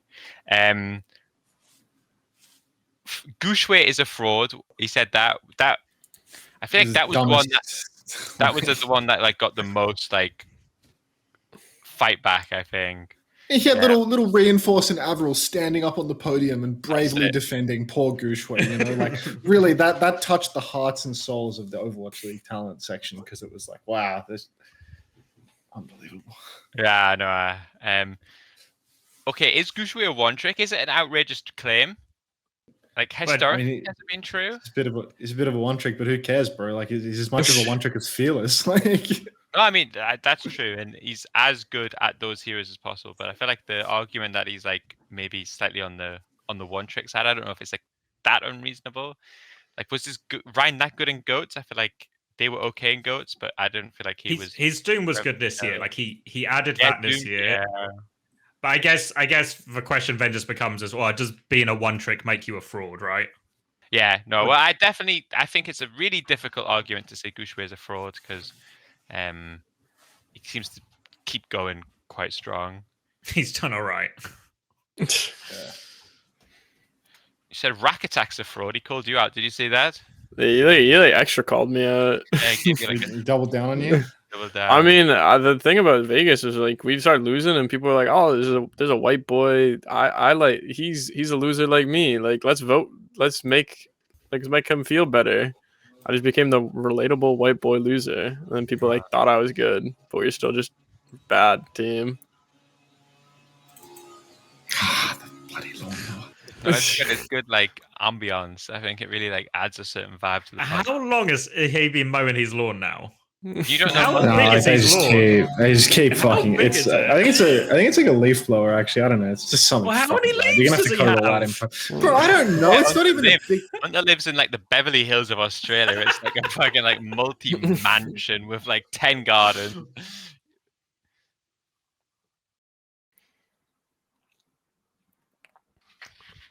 I think the MN3 one wasn't the craziest take. Okay, here's the question: who's better, MM3 or Hydron? Is the question.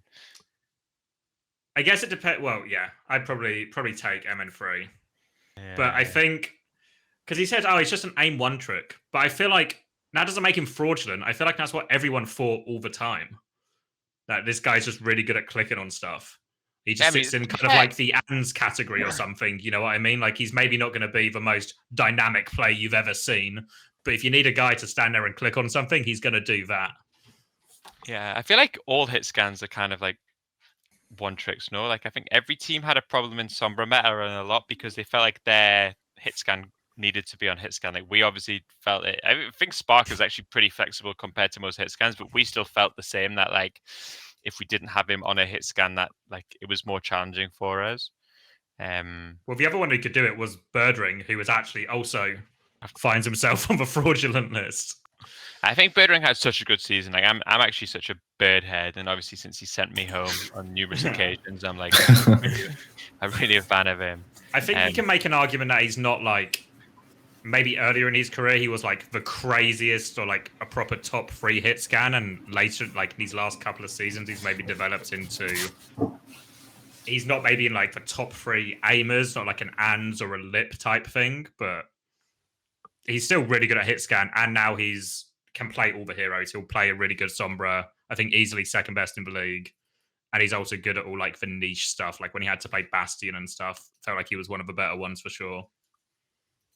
Yeah, I think there's kind of a distinction among main DPS players, excluding maybe Lip, where it's usually like main DPS players that can think and main DPS players that can aim. You know what I mean? Like there's the ones that have like the absolutely fucked top level aim, and then there's the ones that can play Sombra and Bastion, if you know what I mean. Like there's a bit of a gap. People like Lip, maybe they can do a little bit of both just quietly, but overall I think there's a bit of like a neurological function hand accuracy thing. Like there's two almost opposing forces at play with hit scan players, and I think Hydron's actually like quite there in the middle in terms of like he actually has really good aim and he can do like multiple different things. I don't think he has like a particularly good Sombra on him or whatever. He's probably like Hydron's probably the best sim in the world, right? Like do you think that's like a hot take? I think that's pretty fair. Sim? Yeah, Hydron is Backbone Sparker than everyone else. Yeah, I mean, maybe I'm Hydron shitting or on Sparker. No, Hydron. Hydron sim, #1 in the world. Maybe that's a bit hot, because there's actually a couple of good sims. But Hydron's definitely like one of the best sims, I'd say, like 100%. Maybe Jamie tops him because Jamie's higher up on the brain function thing. The neurological function definitely steps it up. But I think Hydron has a pretty good hero pool in terms of being more than just like a hard hit scan one trick. And he can have an absolutely generational Widow performance versus flex DPS players on Dorado.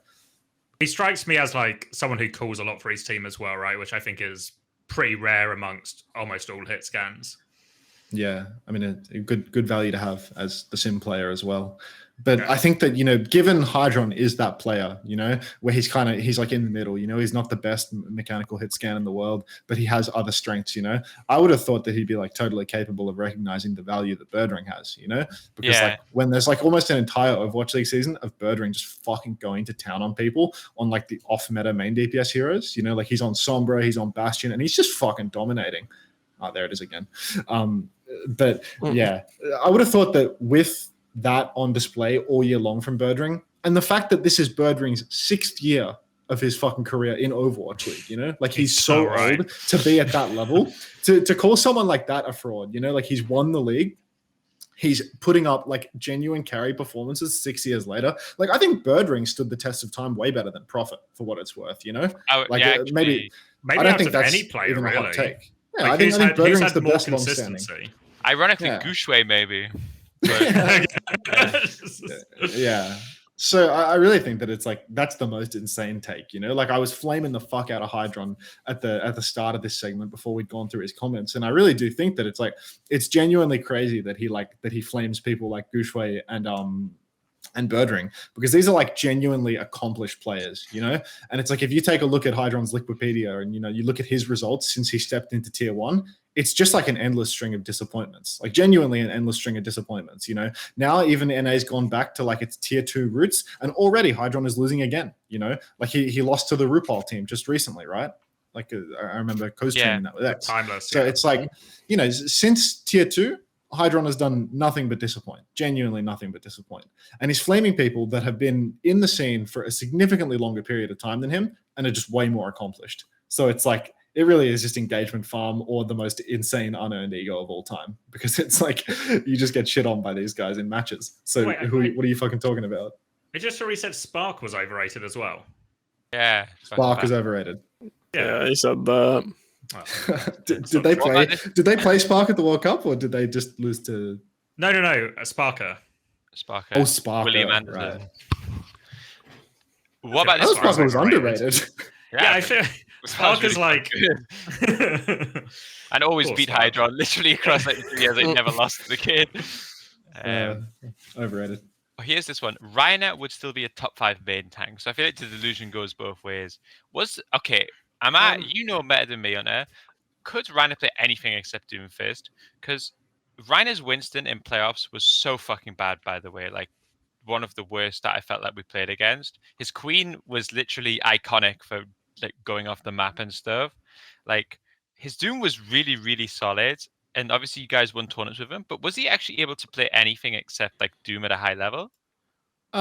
He had like an alright Zarya on him too. Like, I think that at the end of the day though, like Reiner always suffered from the problem that like if we weren't playing like a scrappy, like deathmatch version of Overwatch, his team play just wasn't like at the same level as what you kind of needed it to be, and I think that on like the Widow maps, where he would play Winston a lot, that was kind of the Arn's show a lot of the time. Arn's, he had some quiet times, and but when it actually mattered, he kind of stepped up.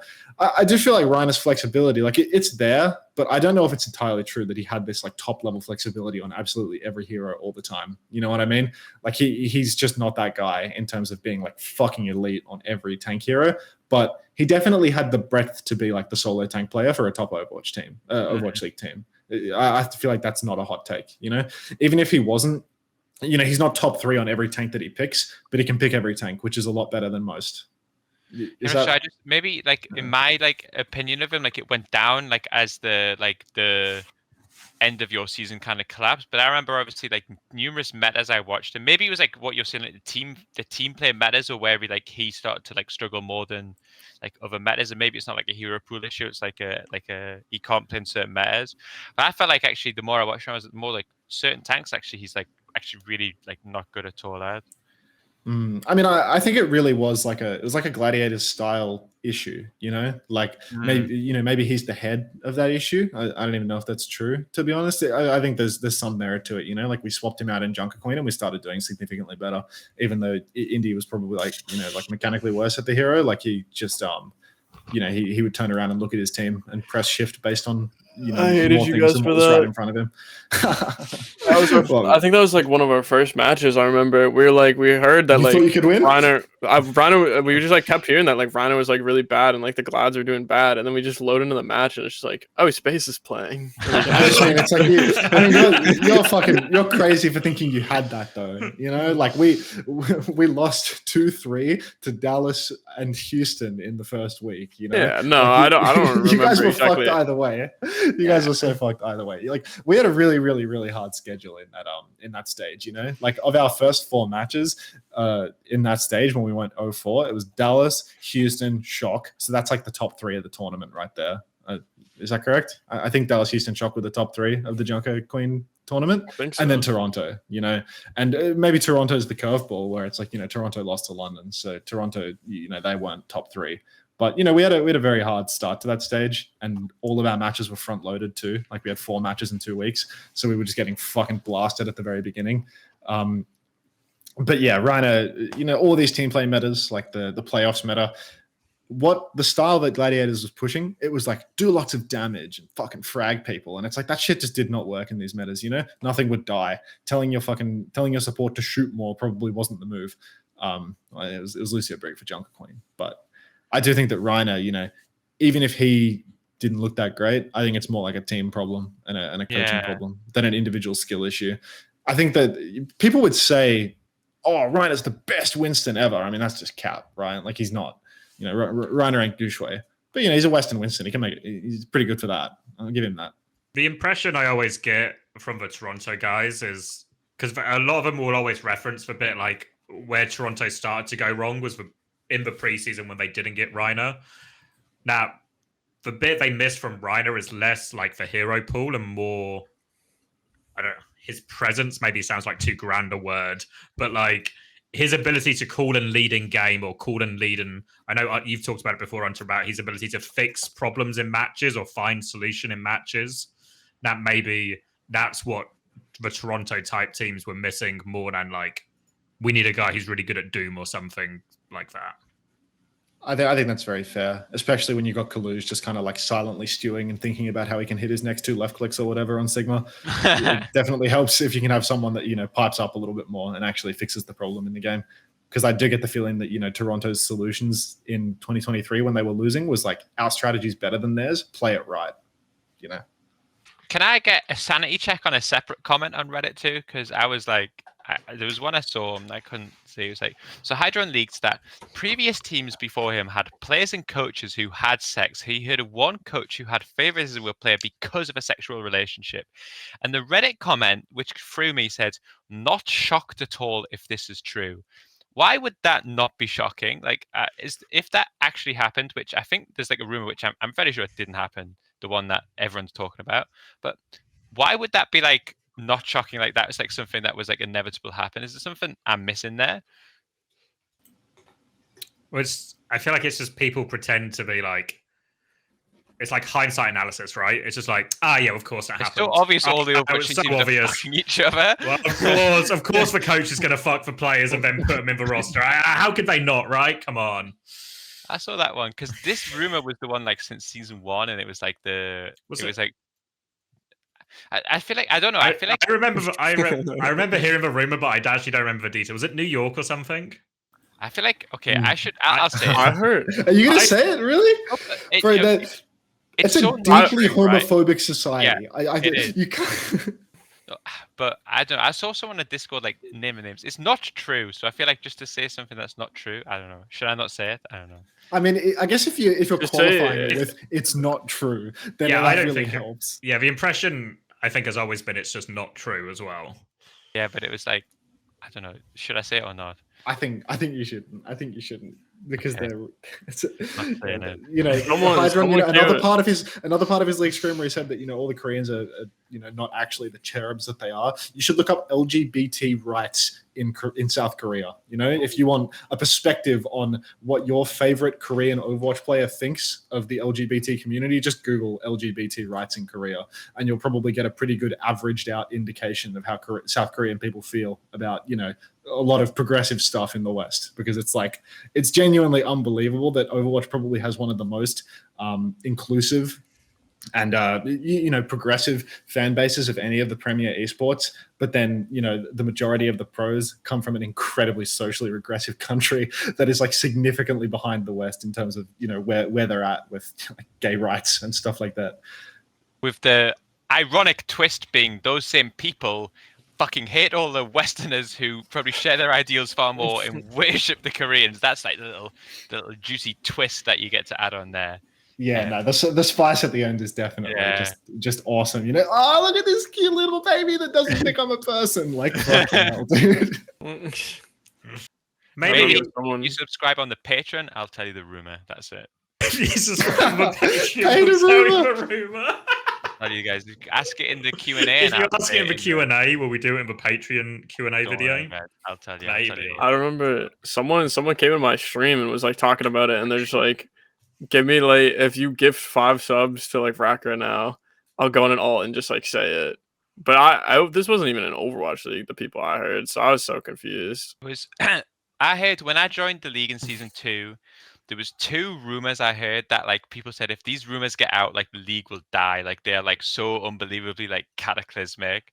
But I feel like some of them I agree with on it. Actually, I feel like even saying it is it's almost disrespectful. Yeah, I think it's just rude to the people. If it's not true, or even if it is true, because it's just not cool. Just not cool. Unless it's on Patreon, then it's socially acceptable. I guess the other one that maybe targets Rack a little bit is the response that none of the 50k players or none of the 50k Americans apart from Seeker deserve to be in Overwatch League. I think it's it's probably part true. I mean, they just kind of were it was 2 orgs that were just well, this is we're gonna try our best, but here you guys go. Welcome to the league. Take some money, try your best. The problem is if you kick both of Paris and Valiant, are you gonna pick up 2 rosters full of players who are also Overwatch League quality, or does the term Overwatch League quality not actually apply because you need to? If you can't fill the Overwatch League with Overwatch League quality, then actually the term Overwatch League quality should change too. Because I don't know, I feel especially if you're I don't know, maybe there was probably ways that those rosters could slightly upgrade, but I don't think either of them were missing massive rosters which would have just automatically got wins, especially under the qualification that there needs to be Western teams. There's really not much people even in the West, especially even when Paris was rebuilding, there was probably 2 flex supports available, maybe 3 main supports. There wasn't there was not much talent left anymore. You couldn't build too great off of it. Well, even in London, when we brought in 2 players who we ultimately kicked a few months later, then we brought in Sauna and we couldn't find a way to work him into the team. So even with like a more successful core, we really struggled to expand that into like more players or a bigger roster. And even outside of the players we signed, I don't think there was like a particularly long list of players we would have looked at as possible options, even outside of that. Mm-hmm. All right, then, unless there was any other takes of Hydron that we want to discuss, I feel like I'm looking through them. I can't see anything too juicy.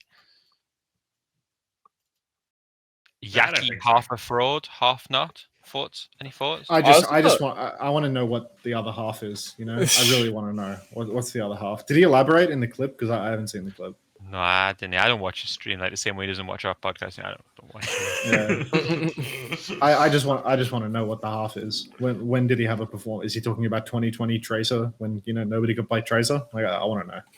Also, Fleta is a fraud. Is surely a hot take to know, right? This is like a classic American Tornado take, though. You got this, Sam. Well, I was just going to say, I don't really understand it either, because I feel like Fleta had a load of really good seasons. Then he went tank. He's a fraud on tank, I'll give you that. But everything else, he always looked like one of the best players in that Shanghai team that was so successful. Yeah, I suppose, like, especially for like the generation that kind of like came into the league at the end, like it's maybe easy to like look at some players that like fell off their peak at the end and say they were shit, and then like not realize that actually for like the 4 seasons before that they were really fucking good. I do also think with the fraud list of Valiant, I feel like CJ was pretty good. Maybe it was just because I like played with him once, but I feel like he was definitely like a solid person. He was looked at by like a couple of teams, and we tried to sign him. We were really close to signing CJ too. Like Gladiators nearly got CJ over Babel, actually. I think he's good. Yeah. Like I think like really good. Yeah.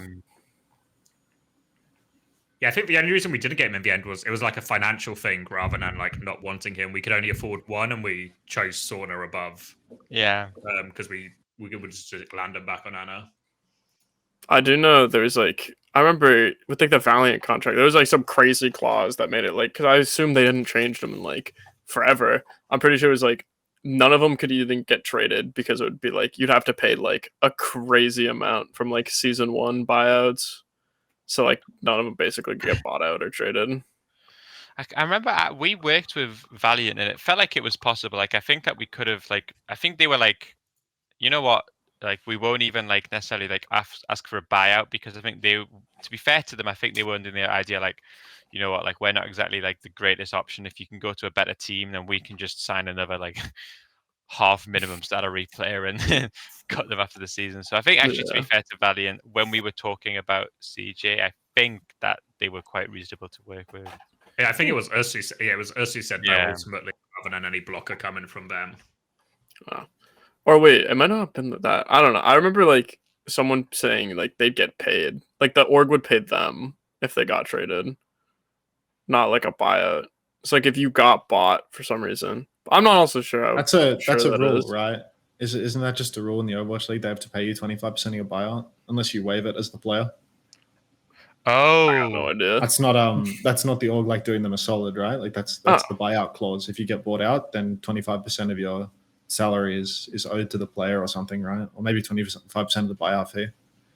But usually what happens is like the players just willingly waive that because Don't want to go. You know, often the alternative is like you don't get bought or something. Usually happens for contenders. Yeah. That's all right. League's dead. Rules don't matter anymore. That's true. No one's getting a buyout fee anymore. That's also one of the. I remember like because we had to do the co-streams all the time. I remember like teams just kind of like stopped doing the co-streams. So like, does anyone like care at this point? The co-streams was so fucking stupid too, though. Like the co-streams is like the equivalent of like the Valiant thing too, where like every team was contractually obliged to do it, but they made it like done in such a way that like every team was just like doing like the bare minimum to get it done. You know, like no one. Yeah. And it was like every team was getting like fucking like 7 viewers on their co-stream, and then the league would give them some money for doing a co-stream. But it's one of those things, isn't it, where it's like the idea is good, but then because there's no like attempt to follow through with the idea or like support it or do anything like significant. And I mean, the best thing they could have done was just like because no one would go to the co-streams because you don't even get the token drops. Like you just kind of where like you're just shooting yourself in the foot by watching, like not the mainstream. The whole thing just kind of felt like a desperate attempt by Blizzard to try and save face. Like, I think from what I don't know, like I have a numbers work with, but the system was something like, and this is why some teams, like maybe even like Valiant, maybe even Vegas, might have actually turned a technical profit last year. Is even though no one was getting any sponsorship money, if you did a series of checkbox marketing things for Blizzard for the Overwatch League, like do the co-streams, which is why other teams did it, like release a certain number of TikToks, right? We were doing Cloud9 hired a guy to help produce all this content because it was actually making money because Blizzard were paying for it. So Blizzard were paying what would have been in reality probably an exorbitant fee for the amount of marketing you were actually getting and giving that to the teams. But then all the teams realized they could just really cop out do it by just either getting one of the players or one of the coaches to do it, or just getting someone they already had signed. Like, I think, was it our Call of Duty on Cloud9? The Call of Duty streamer we had did ours as well. Yeah, that was it. Chipster did one too, I think. Chipster did one. But just getting someone just to tick the box meant they could get all this money in. But then all that happens is it almost makes the league look worse because then you've just got a London co-stream with 30 people and some Call of Duty streamer or Unter talking to himself and 20 of his Australian friends.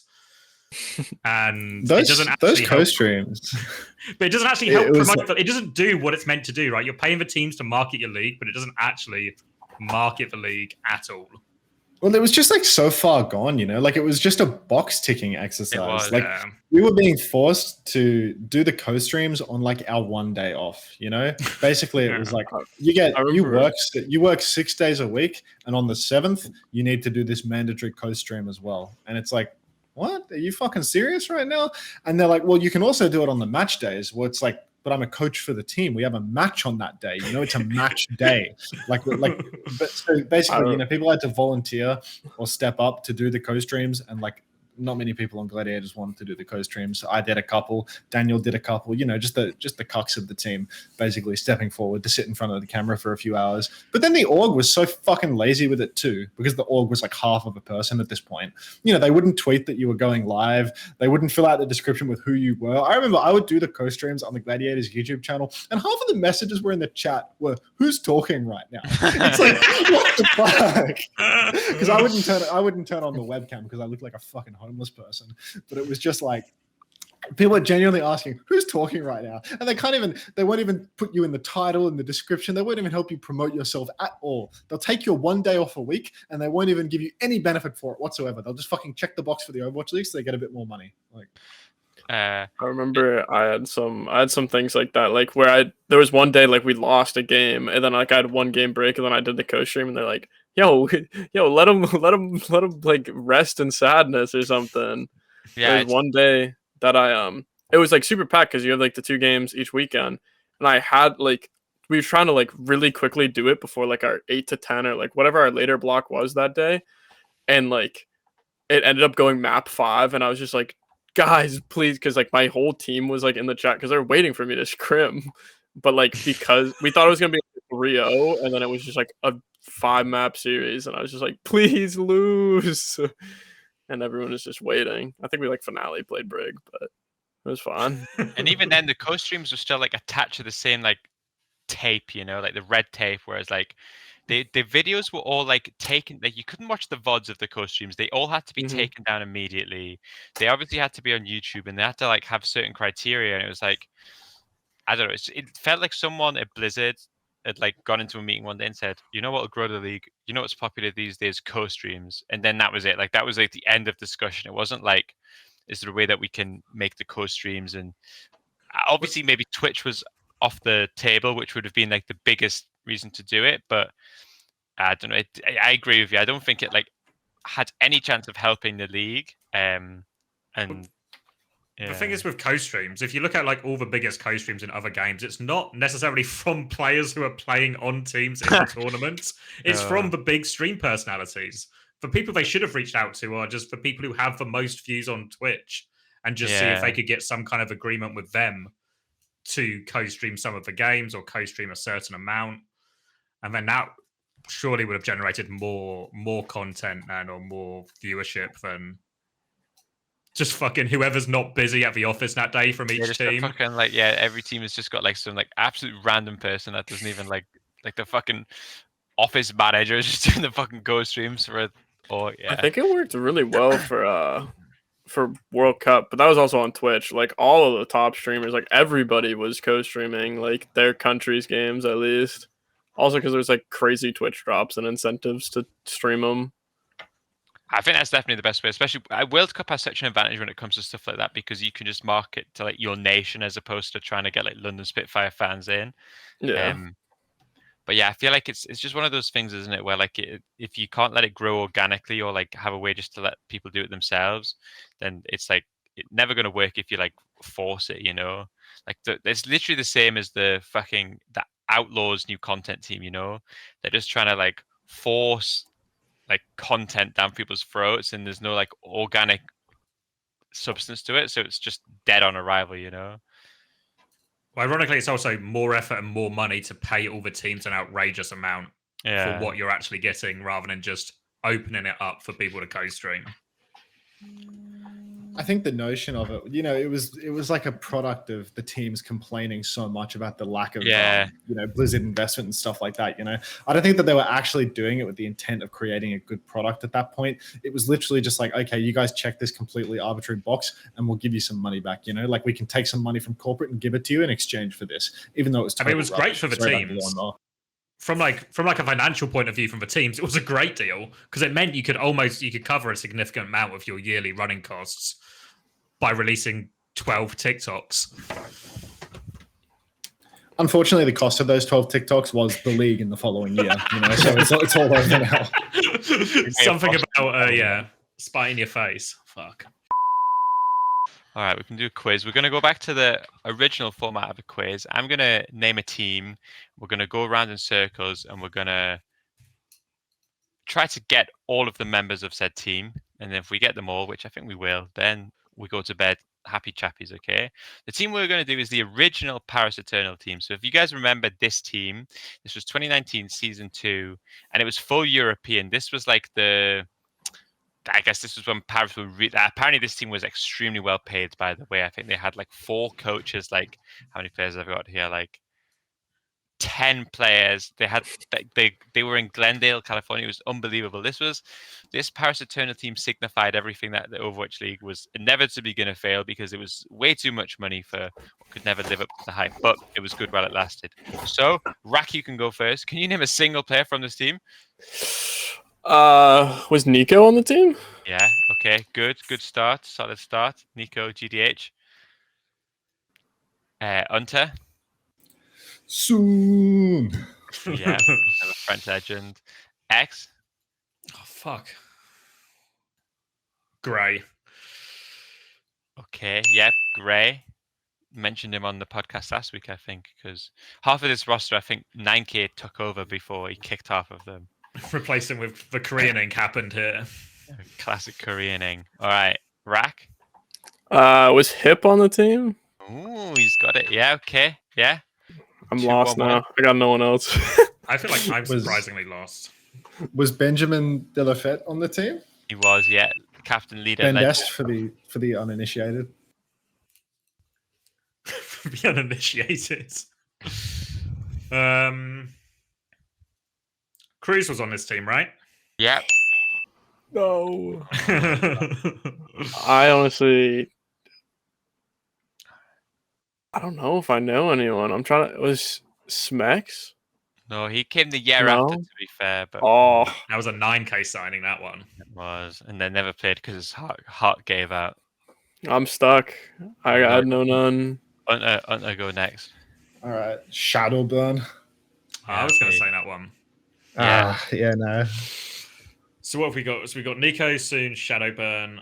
It was presumably another fucking DPS player, right? Because people always max out on DPS players. Have we said an off tank yet? I guess does Nico so. count as off tank? I just played Diva. Was Finzi was on this team, right? Finzi was on this team. Yeah. Legend Finzi. I don't think he played that much, but he was on there. Fucking snake.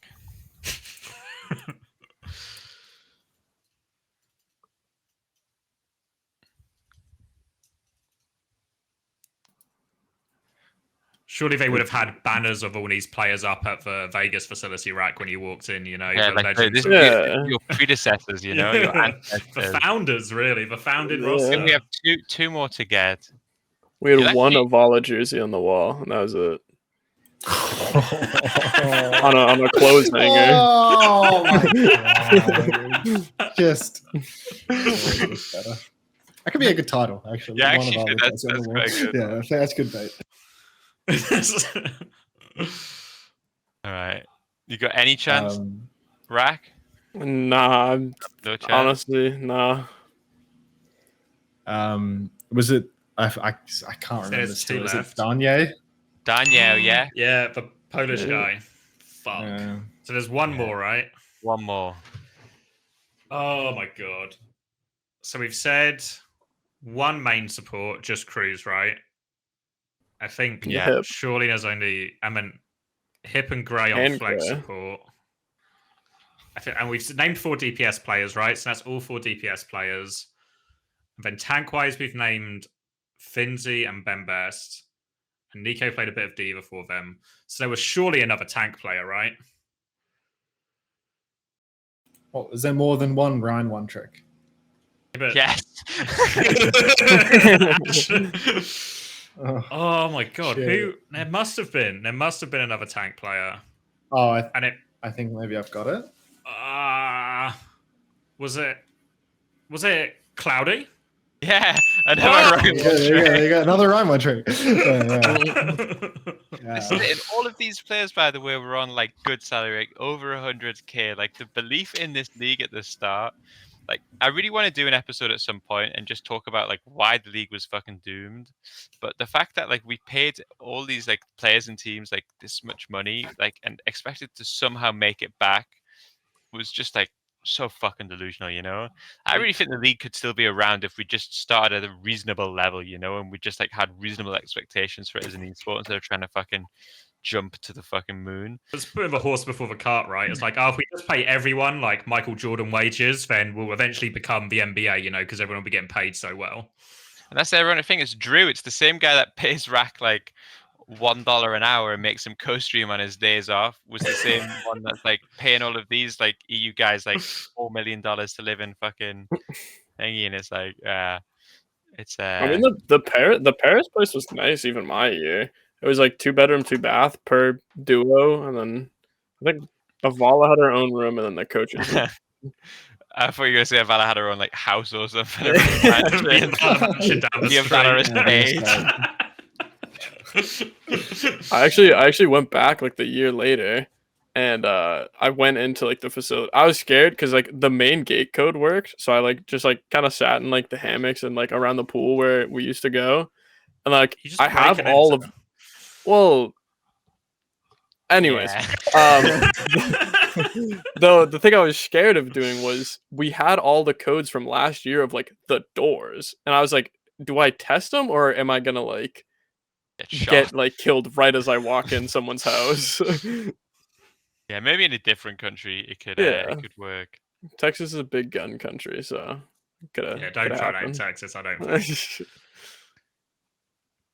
Just with you were saying Overwatch League was doomed because they were paying big player salaries. I really, really would have been interested to see like the homestand year, no COVID, because like that just couldn't possibly have worked. What was proposed was genuinely fucking insane. Like It's just impossible. a full year of traveling. A lot of And people people were said, doing. yeah, a lot of people said that the homestand COVID saved the league. A lot of people say it Yeah. killed it, but a lot of people say it saved it because I remember what happened was, did you go to any of the homestands, Max? No, I was remote until Atlanta. Because we did the very first one like in like Washington, and it was pretty much sold out. Then we went to Philly, our home one, that was really good. It was sold out. Then went to Houston, it was sold out. But then we went back to Washington, and this was before COVID. It was only like the 4th or 5th week, and it was like It was like This empty, right? it's like this is nowhere near sold out.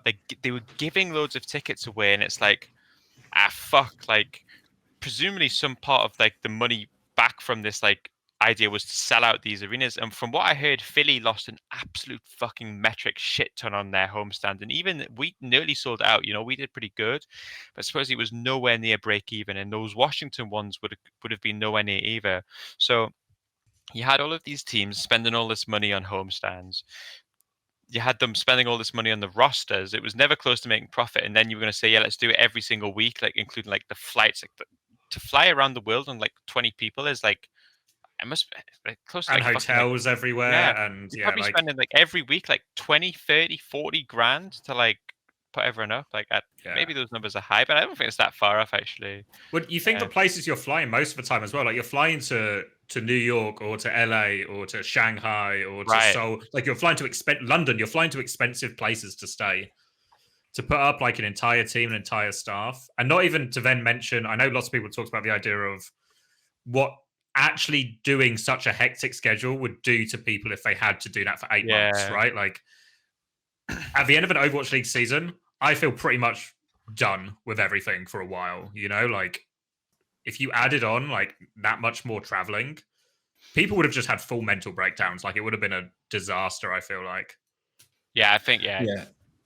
Go on. I remember seeing like an early calculation, you know, where it was like strength of schedule, but it wasn't strength of schedule. It was like strength of travel schedule. And you know, there were teams, I think it was Boston, that had like the most absolutely cancer fucked travel schedule of all time, you know, like fucking 60% of their waking time was spent on a plane or some bullshit, you know, like they were just going like China, back to the US, back to Asia again, like over and over and over again all year long. Just like ridiculously fatiguing amounts of travel, zero time for practice. When you're in the city, where are you even going to practice to begin with? Like the whole thing was just completely, that was never going to work, I don't. Think how pressed for time every Overwatch, and I'm sure we've all experienced how pressed for time a new patch feels. Like a new patch comes out and you've got a match on the Saturday, Sunday. But bear in mind that you got 3 travel days as well. What the fuck are you playing on the weekend? Do you want to know what they did too? Do you want to make it worse? They added hero bans in. So we played against Paris. I think we played against them in Washington, and we had to like go down there. To be fair, we could take the train to Washington, so we were lucky. But if you had to fly there, you had to go every single time you went to one of these home stands. That the home team was meant to set you up with some sort of like venue, right? Like an internet cafe or something. But every single time teams were late, the internet didn't work. Like you never had like a good like actual like setup, you know. So that week when we played against Paris, like we were like 7-0 at the time. We'd had a really good start to the season.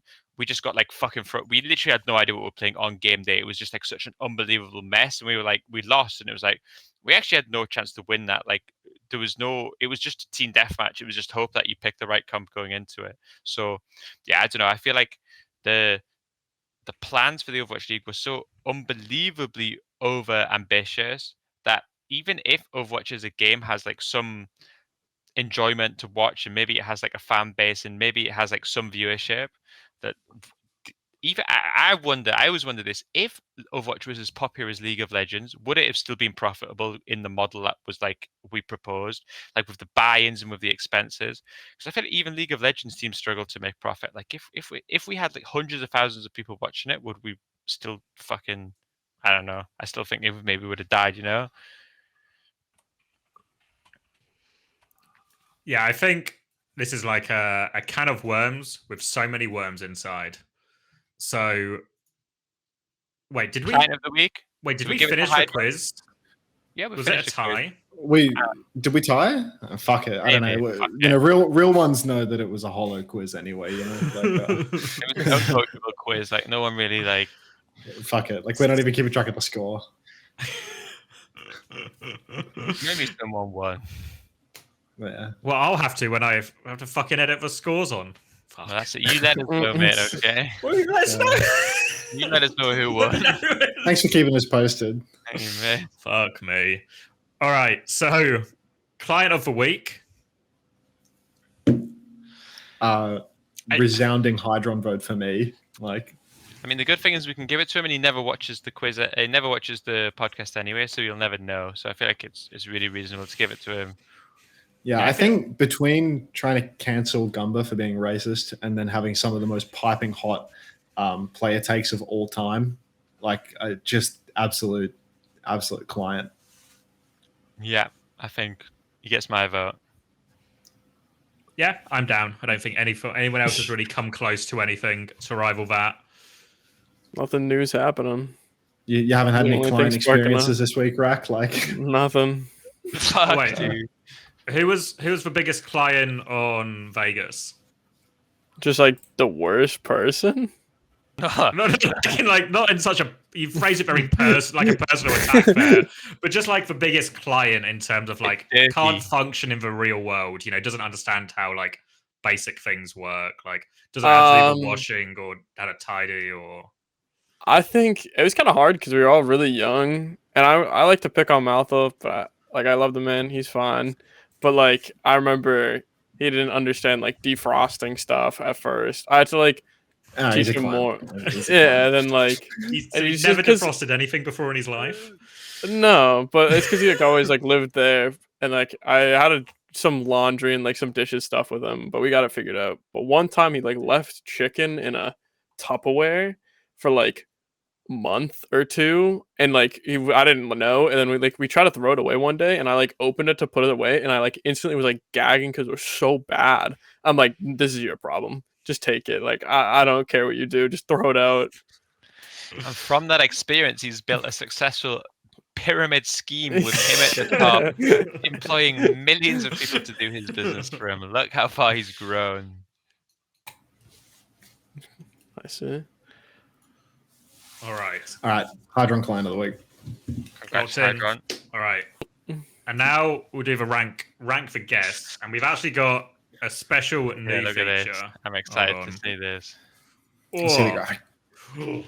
So, yeah, we were trying to find better ways to display it, and we feel obviously a classic tier list, something everyone's probably seen before, but it means we obviously, before we just ranked everyone 1, 2, 3, 4, 5, 6, etc. So we need to sort of re-rank everyone into their respective tiers. Okay. So we can do it quick. Gumba and Gator at the top 2. Yeah, 9K in the A tier.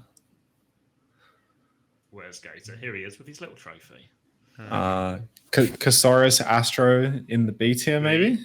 Yeah. Danny in C. the C tier. Hattie D. And then a tier break, and then Shockwave in F. Yeah. Oh my God, Shockwave. I mean, that's it's a democratic system, like. Any disagreements here? Like, do you guys want to lift Shockers up higher? I don't know. Maybe I know he watches this podcast. He's not like Hydron. He's one of the good guys. Stop being a pussy.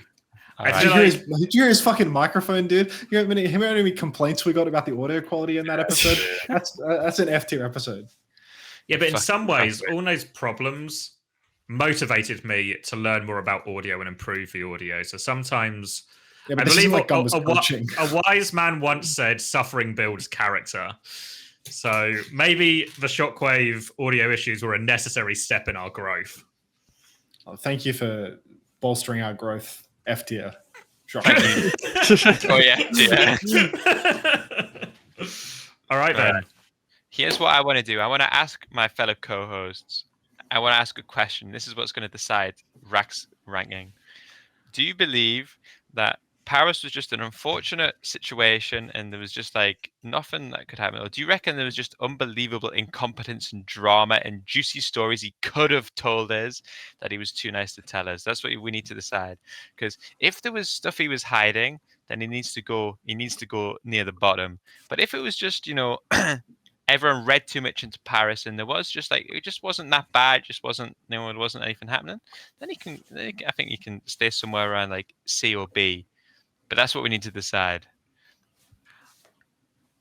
I think there's a chance, right? Because if I think of, I don't know a lot of the people on Vegas very personally, but the impression I get of Empress as a coach is everyone, I don't want to say like passive personalities, but there's not high conflict here. But say if I look at Florida season 5 and I think of what I know about Hydron and I think about what I know about Gumba, I was like, there's a huge chance that these guys set each other off, right? If they don't get on. Like, if they don't get on, it's going to be quite dramatic. It's not just going to be a quiet going their own ways. But I think with Vegas, there is a chance that it just wasn't that dramatic. It was rubbish, but it wasn't hugely dramatic. Like, I think back to our 2021 season, there was some big dramatic moments between Haddy and Fisher and Malthel and Fisher. But a lot of it Anyone was else just... in Fisher? a lot of it was also just really sad. If you know it, like a lot of it was just really defeated, depressed, not big conflicts, but like people just checking out. People have given up. So I can see Nat. I can very much envision Nat being the same at Vegas, and that maybe there's not as much juice as you'd expect from that situation, especially with them all being, I guess, like quite good friends coming in. What do you reckon, Max? Yeah, I kind of get the impression that it's a bit of both. It feels like a lot of where perhaps the drama might have occurred, Rak was completely separated from that. Like Empress arguing with Avalla about the direction of the team. That's something where Rak was just a passenger no matter what, and he never even gets to see it because it's a remote team. So especially not a facility, right? Yeah, he never even sees the interaction. So I think that expecting a lot of juice out of Rak was perhaps a little bit unrealistic because there was separation of power on Paris Eternal, and it was all up there at the top in a different Discord channel that he couldn't see. So Rak will never truly know the extent to which arguments were occurring and the conflict and the juice. But at the same time, Rak is also a coward. Oh, you got something? No. I'm saying there's one thing about like that. I don't actually know I don't really know much of what's going on, but there was one VOD review that was not cut, and it went on into like an argument between the staff and coach, or between Avalla and Empress. And they were talking about so I forget what it was, but like they just didn't cut the VOD, and I was just like, oh, this is like the most insight I've gotten of it, because like I could hear some stuff, but like what was going on there? Were they going in? I honestly don't remember. All right, but I honestly don't remember. I know you know. Give us the gist of it. Like, give us something. I don't even remember. Was it Hunter probably knows as much as me. Was it? You would make a great politician, man. Just fucking, you plead the fifth every time. Yeah. You remember that? I remember this time that I saw this VOD. I can't remember it. I can't remember. No. Because it was at the end of the VOD, and it was like DMs between them, because it was either about like a player, or it was like when she was starting to be like, "Hey, can you back off in the coaching department?" It was, you honestly probably knowing you, Unter. Now this is good. This is good politics work here, because now he's turned it back on Unter, who now has to justify. You fucking tell us, Unter. Yeah, why are you not telling Unter, us? what do you know? I don't know what he's talking about. I'm not Unter's picture to this. You have to. Yeah, so I think there's definitely like separation of information between Rak and the Juice, but at the same time, Rak is very reserved in terms of not wanting to be critical of people. So even when something is absolutely fucking egregious, he still wants to say, like unfortunate situation, etc. He wants to give everyone the benefit of the doubt, but at some point you just need to call Hitler. You know what I'm saying? So I think you lose a point for that. You know what they say? Nice guys finish last. That's a fucking nice guy right there. That's a really nice guy on my screen. Like, right. So what are we thinking then? C or D? Yeah, I think. Depends on whether we want to be nice or rude. Well, do you want to finish last, or do you want to win, Well, the history, if history is a gauge of where Rak finishes on the power rankings. We should give him a win, actually. Let's put him C2. He deserves Okay. Yeah,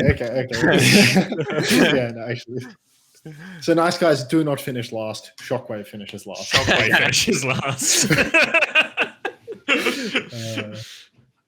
Okay.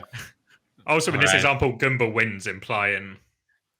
Yeah, that checks out actually. Yeah, no.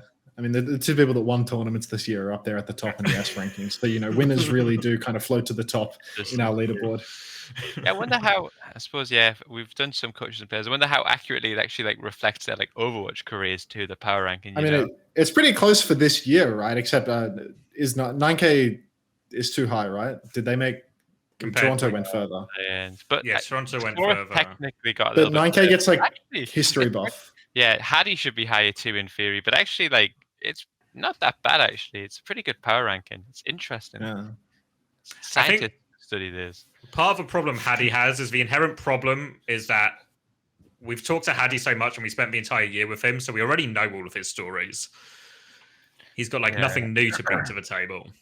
Maybe we should get him back and do like a season 2021 like dish, and talk about Fisher. Just the expose on like Fisher and Ripper for like a full 2-hour long sobbing session or something. Yeah, we could do it.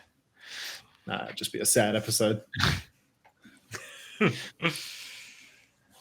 right then. I'm gonna go to the mechanic. All right, good luck. Get that car fixed, okay, mate? That's fucked, man. It's so fucked. Thanks for coming on, Rak. Thank you, Rak. Thank you. Thank you for having me. Thank you for unveiling every secret of the Vegas / Paris Eternal. We know it all. Well, no, I know it all. I know it all. Yeah, But, you know it all? share it with us. Share it, Unter. You're the one on the team, motherfucker. Like, Fuck, Unter. dude, I didn't experience too much. you didn't experience too much. You were there. I guess. Dude. You were in the room digitally. Like, Being in the room digitally is I'm on Rak's side on this. You see nothing. Like he 2021. was quite literally all in the room that he's DMs. in right now. This is the room. My backdrop's over there. That's the only thing that changed. Yeah. All right, I gotta bounce. So. All right, okay. All right. Thanks. All right. Sub to the Thank you, Rak. Patreon. Give us your money. Thank Yeah, you, sub Rak. on it. Sub on it quick. Yeah, sub on it. That's good. All right. All right. Thank you, Rak. I gotta bail. I'm so late. Thank you for having me.